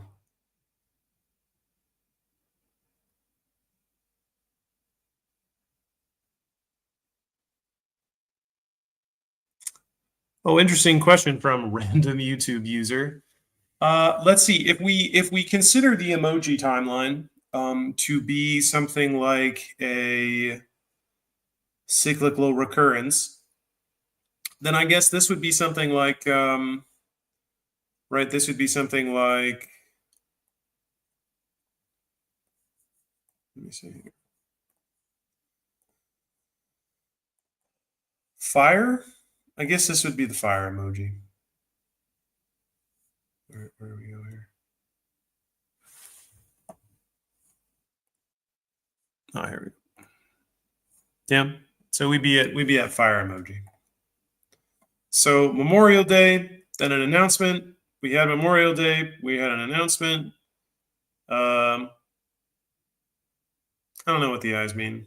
This isn't exactly what it means. It has probably a specific meaning to what was bound in time last year, and that ended, right? And then this was the live stream, right? So this was like American flag was Memorial Day. I think this was either suspecting that GameStop would make an announcement. They announced the completion of the offering that previous Friday, and they announced earnings on the 30th, so around this. But I would say that the immediate day after Memorial Day, Chewy reported earnings. So that may have been a Chewy thing. There was the look right, look left. So you had the eyes this way.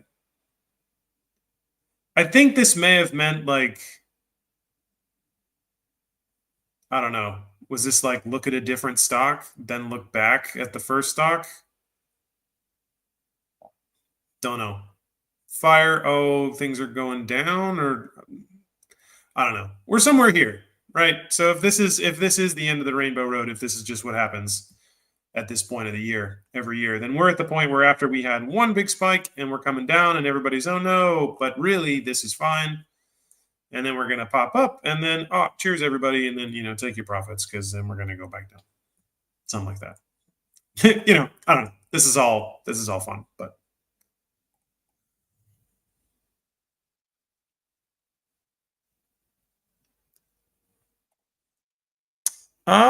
What made him go all in with calls back in 2020? So he did not trigger the squeeze in 2020. He actually bought his first calls in 2019. He had a very large call spread in 2019 that I think he doubled down on in 2020. Once Ryan Cohen, I think, did his first buy or something like that in August. Ryan Cohen buying was a big driver of it. Ryan Cohen was a big driver. Not so much Roaring Kitty. Roaring Kitty, I think, was using too little money for him to really matter in the grand scheme of things.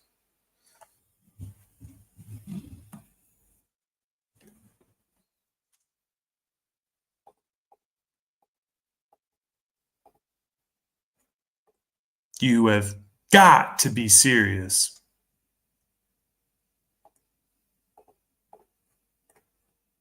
Oh my God, it's Jason Bourne.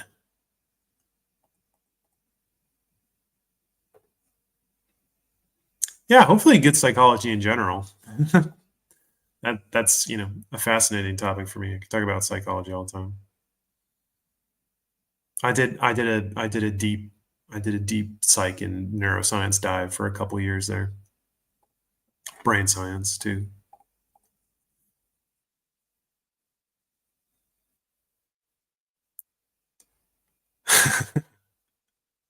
That's what they all say, Tom. That's what they all say every year. This is the year. If Bitcoin yoinks, dude. If it yoinks. I mean, I don't know about this year. Maybe. What do I know? Like I said, I'm just a guy. But well, I'm not saying. I wouldn't be surprised. I wouldn't be surprised. Unless we just go permanently up now. I don't see why we wouldn't. I don't see why you would. Like, I would want this. I know everybody's like, dilution. Not everybody. A lot of people just want to throw the word dilution out there because they want to make Ryan Cohen seem like Adam Aaron and like have casual people who are not really following the stock be like, they're bankrupt, they're diluting again. But again, dilution is not really an appropriate way to describe it because they are accretive offerings. GameStop is a volatility product. This is like Girk used the terminology. It's a very good term. It's a very good way to think about this. GameStop sells itself to Wall Street as a volatility product. If you own GameStop shares, this is what's so important. If you own GameStop shares, you have to realize what it is that you own. You do not merely own a piece of this company and everything that is going on with the fundamentals. You do, but you own the right to infinite appreciation of that company for an infinite amount of time. Okay. If you can package and sell that, right, when you have a share, that gives you permission to package pieces of that infinite upside over an infinite time scale and then sell it via the options market. That's what you're doing in the options market, right? You want to think about, or like at least how I think about the options market.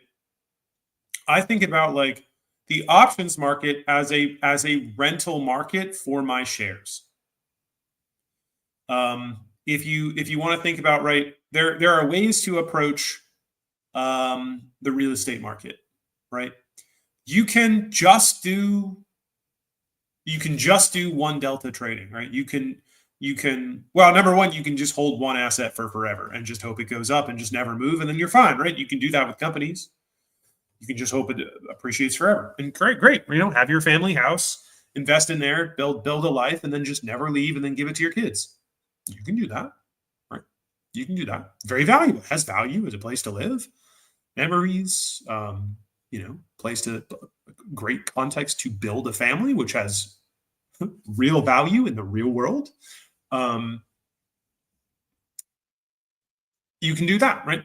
You can also do what a lot of Americans do, which is they essentially delta trade houses, right? They buy a house, and then they wait for it to appreciate, and then they exit that real estate deal, right? So they exit real estate trades. Some people swing trade houses, which is like flipping, right? Then you do people, right, who essentially do the options. They use properties as tokens in a derivative game. And then there's also a really big one, which is use them to get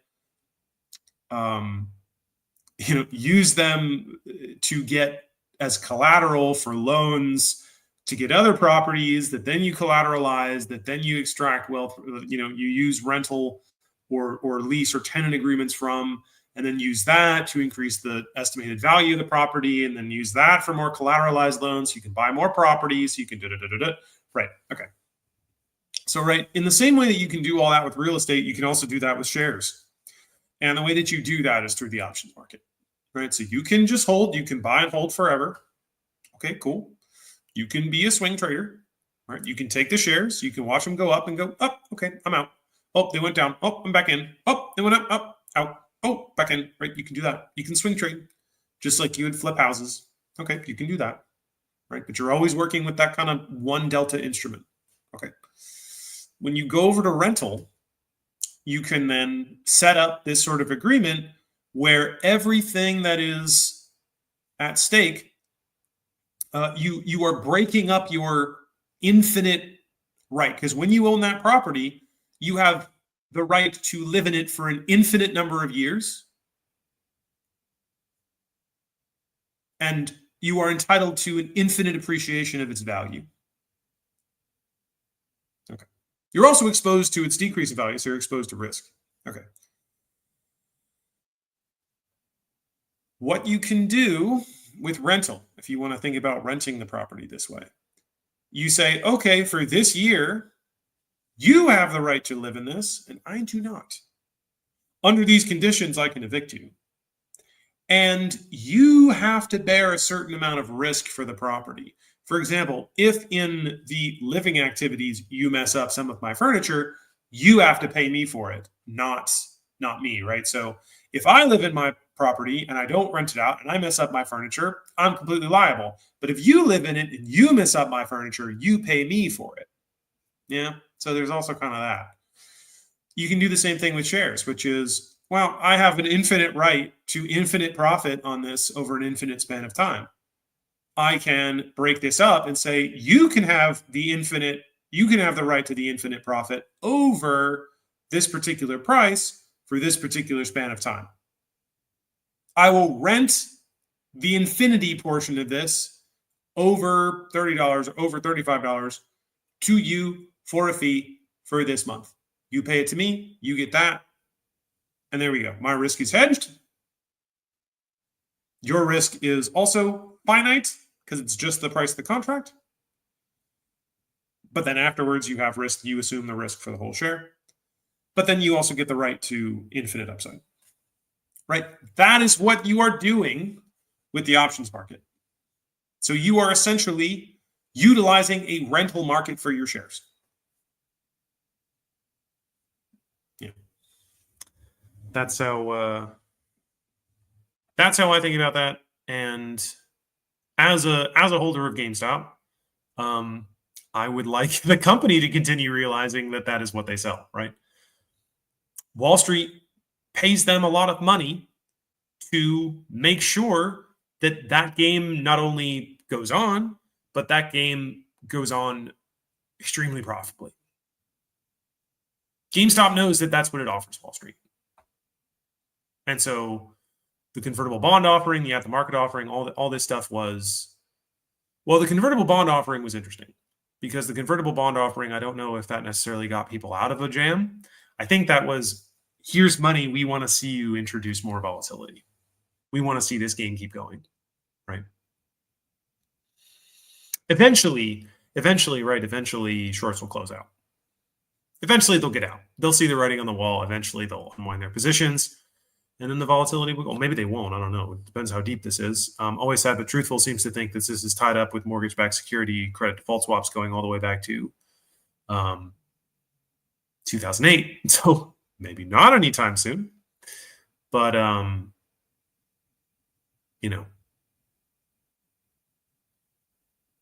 RC wants to keep the game going. I think that's what he understands. And then he'll just invest the money that he gets from that. Probably, conservatively, wisely, patiently. But I would love to see an offering next week because share floor goes up. Volatility game continues. We keep doing this stuff. We win as a shareholder, right? Like, if you understand that's the game, you can play the game too. You understand really what it is that you have with a GameStop share. Accretive offerings, let them come. Let them come.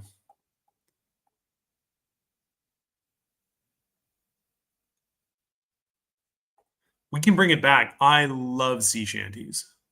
I love sea shanties. Yeah. Oh, the year was 1778. How I wish I was in Sherbrooke now.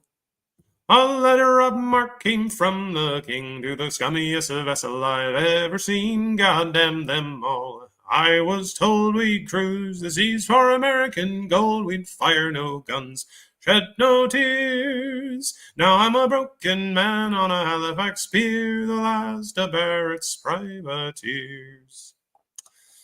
Oh, yes. Oh, hope you're all good, dude. Emotions come and go. They're a part of human life. They're a part of who we are. They're a part of who we are. We have to experience them. It feels to be human. This is a funny comment to just have hanging out there. Colbs. Indeed. The epistemic consequences of next week playing out would be really tight. Be really tight, I'll say that.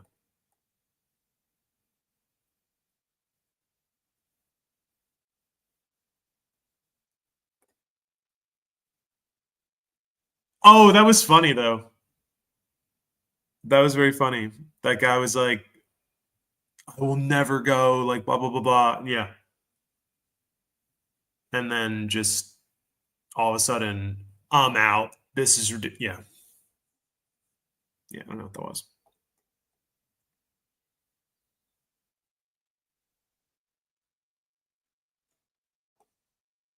Nice, dude.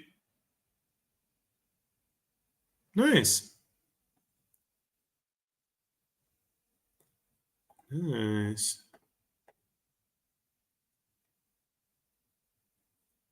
10 billion in the bank. Bring it on, man. Bring it on.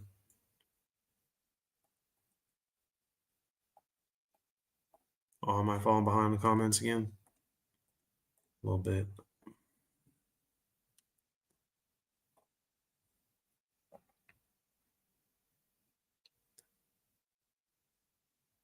I know, that's the idea, right? Now you see why they just like SPY, right? They just want SPY, blue chips to just do this, Yeah. Like, most people don't really want to be rich. They just want to be rich enough. And like, usually that just means like being able to generate the money you want when you want it, kind of a thing, or like having a predictably stable like amount of money for like over a certain span of time. Like, most people probably don't want $1 billion. Like, I don't even know what I would do with $1 billion. I don't think right now,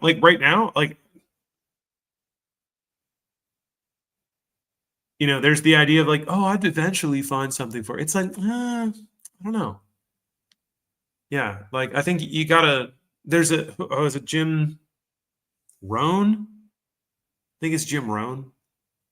Has this thing is like, if you find yourself with $1 million, you better become a millionaire fast if you want to keep it, right? Which is a great quote, which says like reflects to the virtue of making money.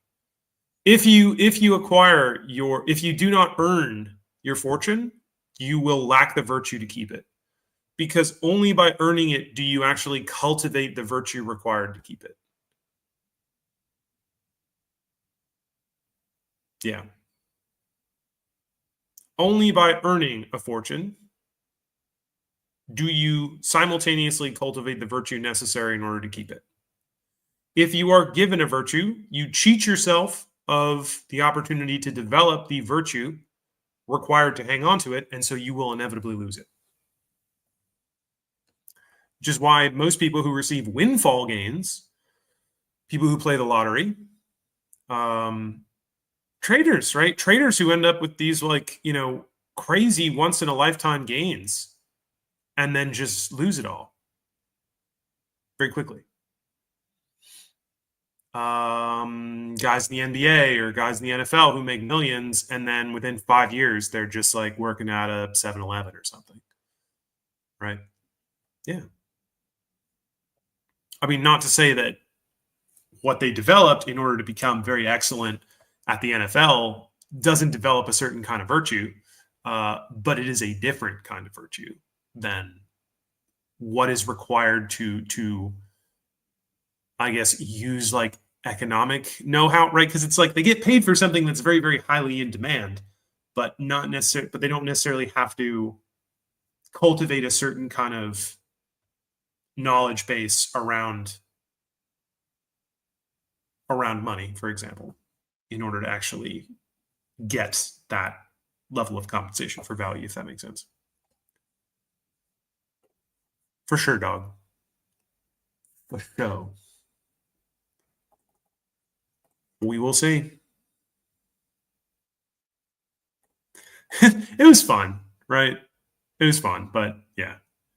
It was probably just for last, like, to be completely honest, it was probably just for last summer. Yeah. It was done. Even everybody was like, after the moment was gone, everyone was like, no, no, no, no, no, no, no, no, no. It's 4th of July. No, no, no, no, no. It's Guy Fawkes Day. No, no, no, no, no. It's da da da da da. I mean, there was stuff to come up with. The thing that was tantalizing was Roaring Kitty was active all into the fall. He continued to be very active. And he did do the cat date thing. He did do that.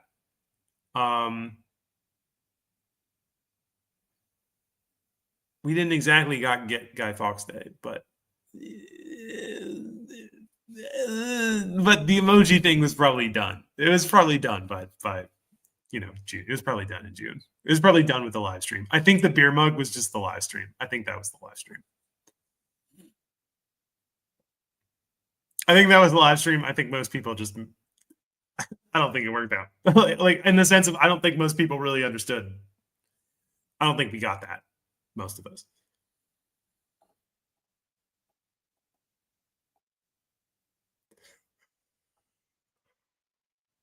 Yeah. Yeah, that's right. That's right. Moving the goalposts. Yeah. There it is. There it is. There it is. Eyes are Cohen seen in public. They might be. I mean, Ryan Cohen might be recreating some of this himself. But then the fire. Is this the fire now? I would have thought we already had the fire. This is like eyes after the fire. Maybe we dip one more time on like Monday or something. I don't know. It's coming back. Oh, guys, we're tinfoiling it again. It's coming back. It's coming back. Oh, it's coming back, friends. It's coming back. Oh, we're doing it. You thought we were done. You thought we were done with the emoji sequence. Nuh-uh, friends. Not this time. We made it up. Here it is.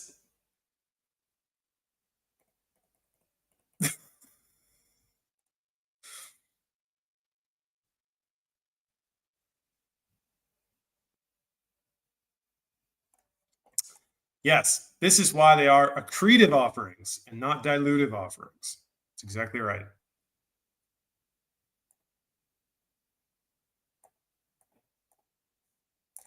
Cheers, man. I hope that helps. I think typically, like with real estate, like I think that tends to be something that more is a bit more familiar to some folks, and it's not all abstract. Like you can more easily visualize like the physical portions of like the real estate component than you can whatever's going on with shares in the options market.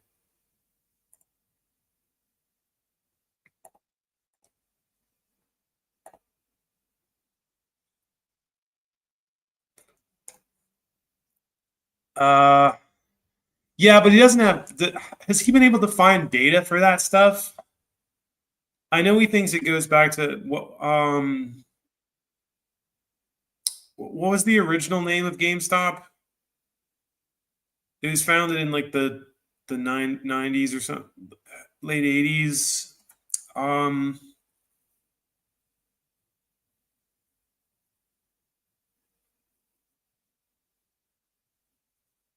I forget the name of it. Yeah, he has a theory that goes back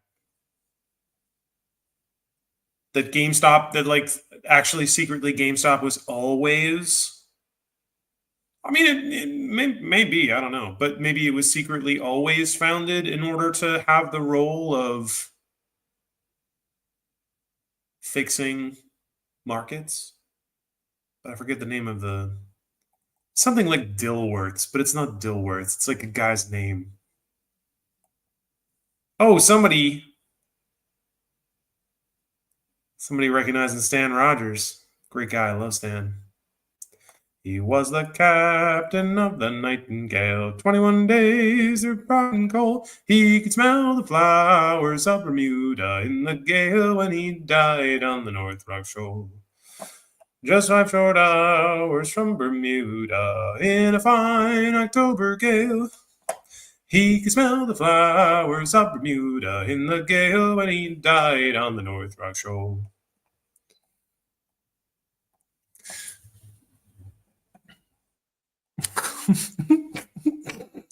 Stan! Oh, Sherry?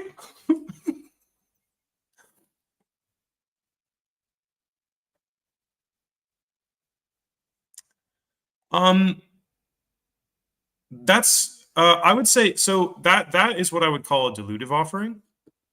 In these cases, these are accretive offerings because they add value immediately. It's like the difference between a dilutive and an accretive offering is like a dilutive offering, you add an addition to the house that you fund. Like it costs you something. You have to give away some value in order to get the addition so that later on it will be more valuable. An accretive offering is just getting somebody else to build the addition on your house for you. That's it. Like, because like something like you're in a homeowners association or something, and like if everybody's house will go up in value depending on how nice all of the houses look.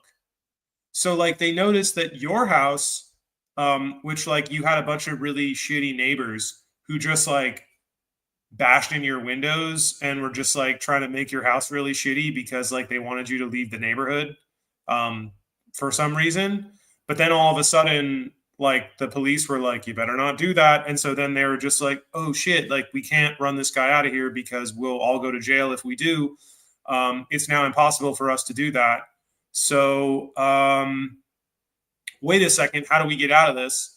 Well, we could just fund all of the repairs on his house and like build it up and like build a pool and like build an extension and finish the garage and finish the basement, but we'll pay for that.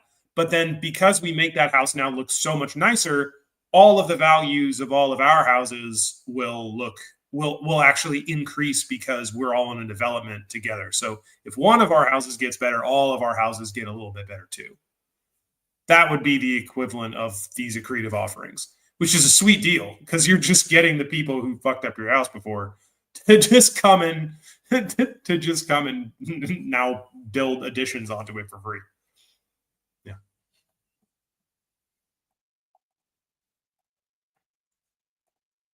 I know. That'd be cool. That'd be cool, right? That's the dream. That is the dream.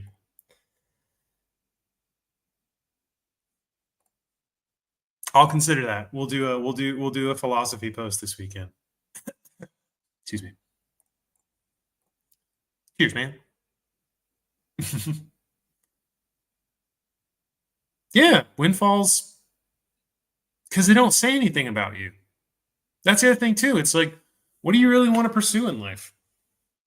You know, is life just a quest toward more money?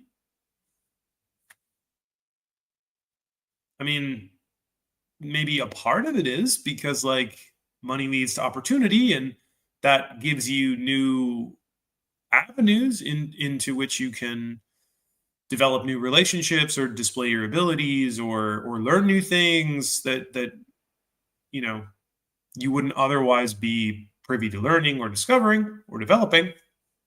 But like, you know, I don't know. There's just like, I don't know. There's like not that much fun that you can have with money. Like up to a certain point, it's like, what are you gonna do?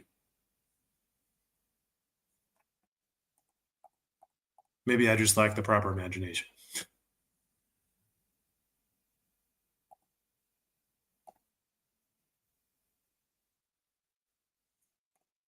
Yeah. Yeah. Hey, thanks, man. Hey, welcome. It's your first time? That's awesome, man. It's great to have you along. I'm glad that you like the stream. I think this is a good one. Babbage's. That was it. Boom. Babbage's. Babbage's. Yeah, the ASBT always said, but truthful. Yeah, ASBT's.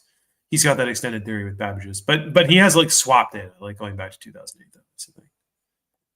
But anyway, yes, welcome, Sergs01. Great to have you here, man. What's up, William? Cheers to you, my friend. Happy Friday. EV. EV games. I remember EV games. I loved EV games. I loved going there as a kid. My favorite store as a kid. Babbage's. Babbage's. Yeah, he was like an inventor or something, right? Babbage's? Babbage? I don't want to look this up. Charles Babbage, yeah. Mathematician, philosopher, inventor, mechanical engineer, 19th century. Originated the concept of the digital programmable computer in like 1840 or something. Yeah, everything that we're like living in like was imagined by people in the 19th century. Like people like visionaries thought this up. And it all just like came into existence before their lifetime. But I forget the connection to like finance and stuff. Didn't he like hate?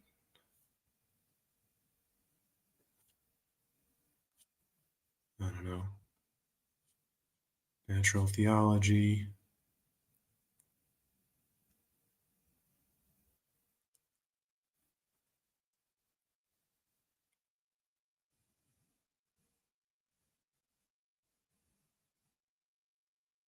Oh yeah, this guy's cool. I kind of want to read this book. This sounds cool.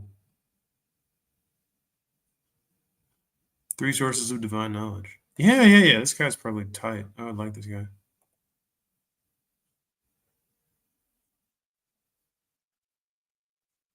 Yeah. Widget cryptography. That's cool. Computing. This guy's nice. Difference engine. Look at this. He really built these things, man. It's nuts.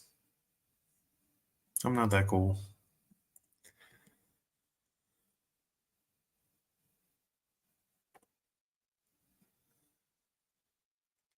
So this is actually a good question. This is why you cannot properly refer to what GameStop is doing as dilutive. They are accretive offerings. AMC dilutes because the reason why AMC's offerings are dilutive and not accretive are because when AMC, number one, AMC is a business that is losing money. It is not a profitable business. That is number one. GameStop is not, the core business is not losing money, right? Or now at least it's very, very close to not losing money. Very soon it will not.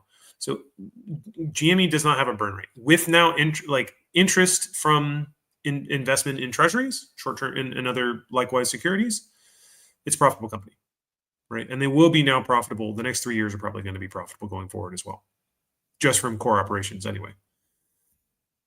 The reason why when GME does an offering, the value of the company goes up is because of GME's volatility relationship.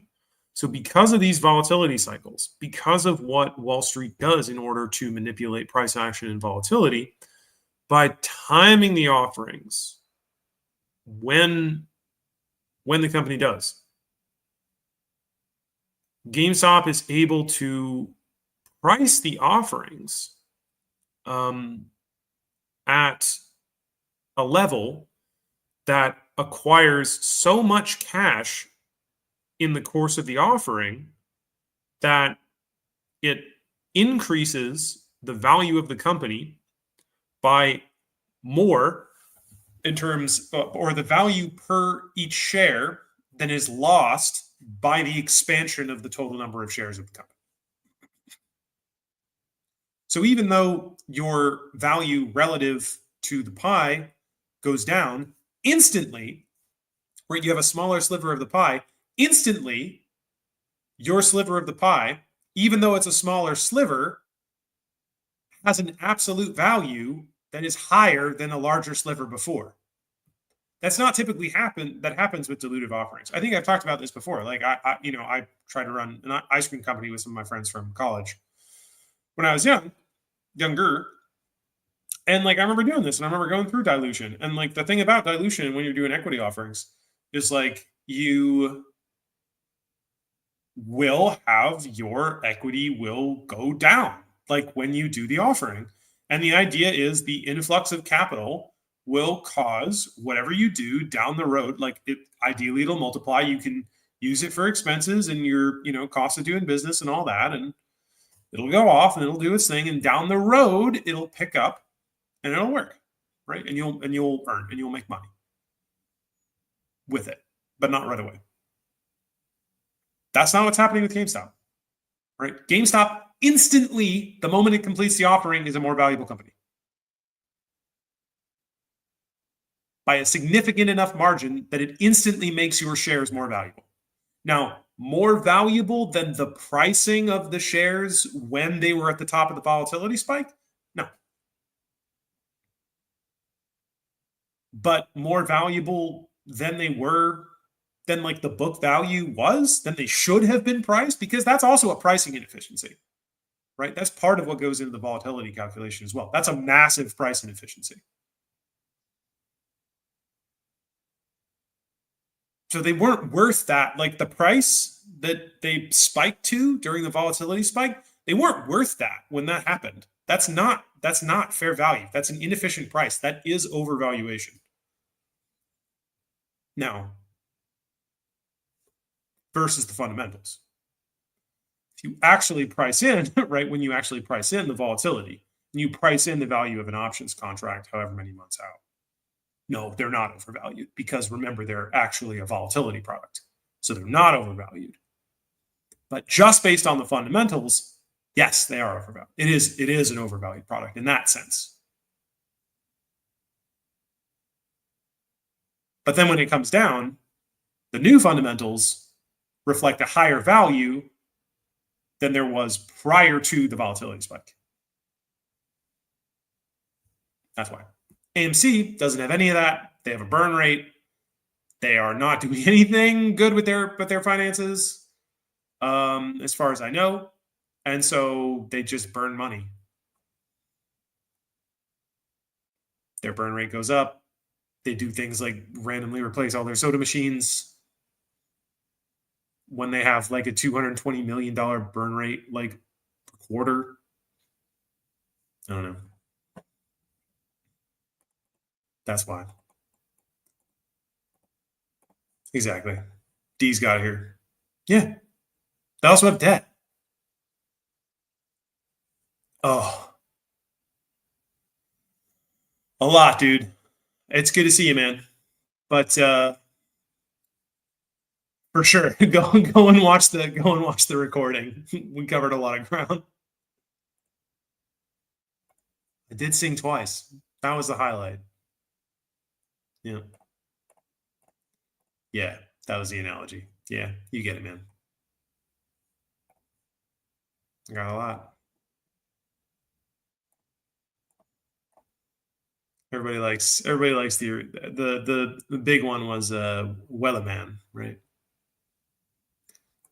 That's right. Yeah. It depends on private equity. Private equity that just invests, no. Abusive hedge funds, market makers, yeah. But like people who abuse the stock, yeah. But lots of private equity just does like value investing. They don't necessarily hedge. So, or do hedge fund type stuff, like manipulate the mechanics of the market, right? Like they just analyze companies and invest. They do no harm, right? Like Berkshire Hathaway does. Like they're a publicly traded company, but like, imagine that, but not publicly traded. They don't hurt us, right?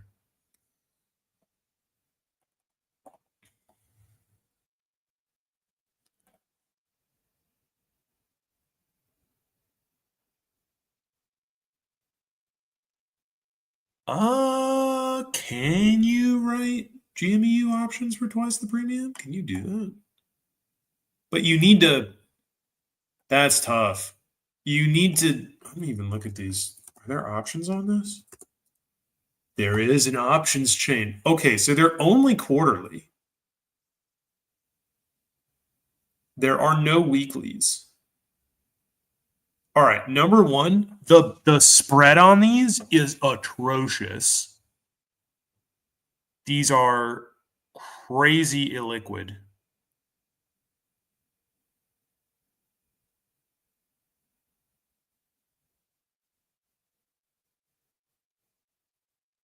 It only goes to $42, which we broke. This whole options chain was maxed out earlier this week.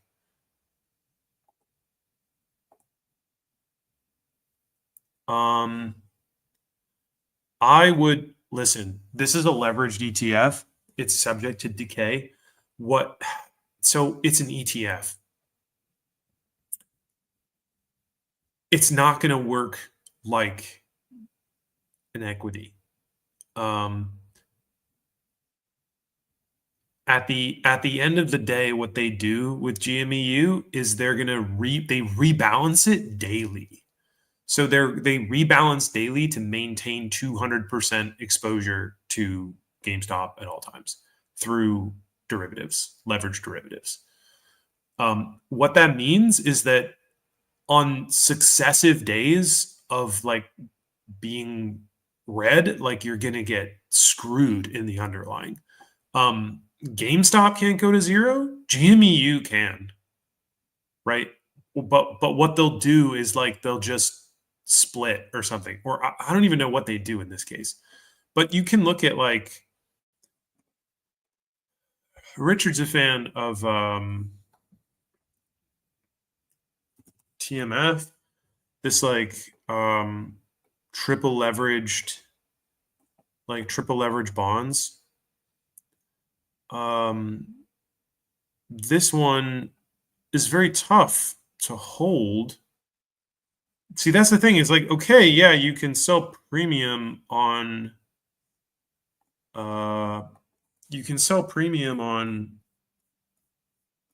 those options, but number one, it's very difficult for you to get out of them. So you're going to have to hold them to expiry. It's going to be very difficult to trade them because they're very illiquid. But you see what happens with TMF here. Like, I guess it did go up for a while, but I mean, they've just been going down, and it's just been subject to a lot of decay recently, right? And so, like, you can get trapped, right? And you can kind of just have like the bottom, like these went up to almost $600 a share, and they're down in the 30s, man. Like, this can happen to you, okay? Not financial advice, but like that thing will not behave like you think it will behave. It is not huge risks to hold GMEU for an extended period of time. Maybe swing trade it if you're brave enough, but I do not want to hold that thing.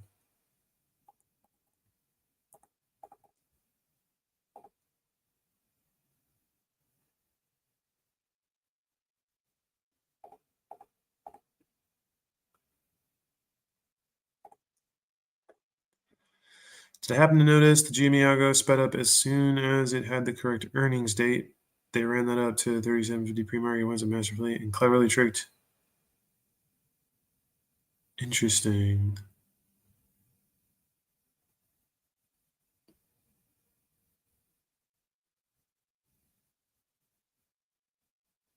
Not sure what you mean. As far as like sped up. Yeah, help me point that out, I guess. I'm just going down the comment list, and just everybody is just Babbages. Like, I don't even know how many times Babbages. How many times did I say it and not know it? I'm not that far behind. I'm like 10 minutes behind on the comments. So AMC did dilute into the similar volume events, but the thing is, like, they not enough to have a rising floor, right?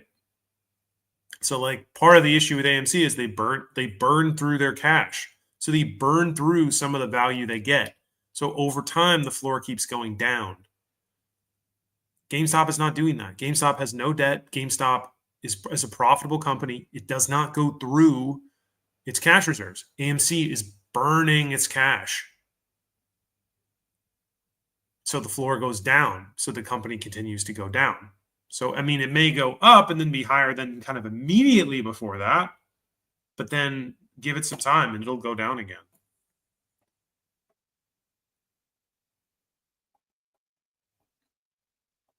Is this the longest one? We've just been going, guys. We've just been having a great time.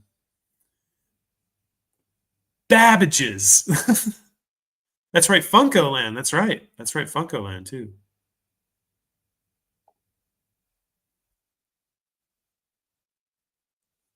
It's just the comments. I'm just like behind. There's so many comments. Yeah.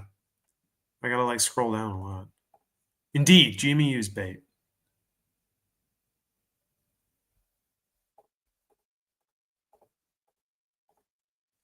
All ETF are become trash. Exactly. Yep.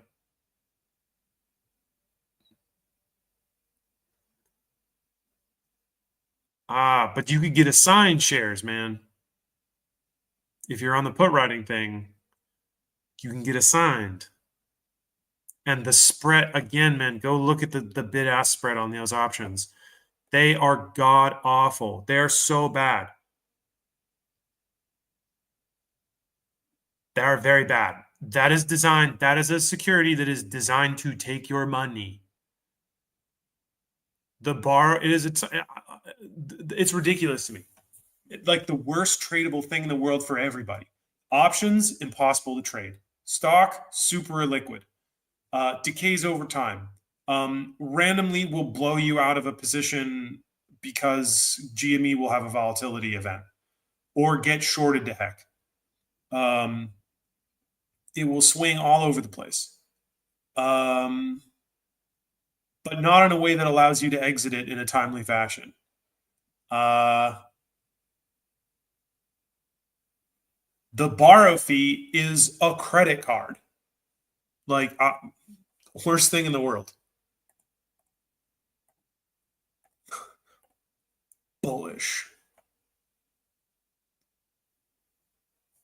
Yeah. Yeah, man. And then, I mean, as far as I know, XRT options aren't even that bad. Not as bad as GME, I'll tell you that. Yeah, XRT is more liquid.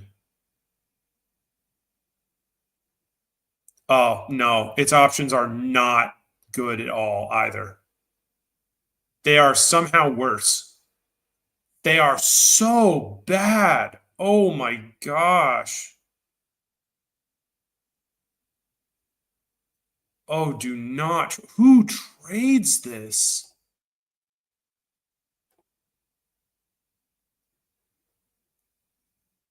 Oh, the correct answer is no one. No one trades this. Yesterday's options volume on XRT was like maybe 40 contracts for the whole day. So the answer is no one trades that. Okay, here we go.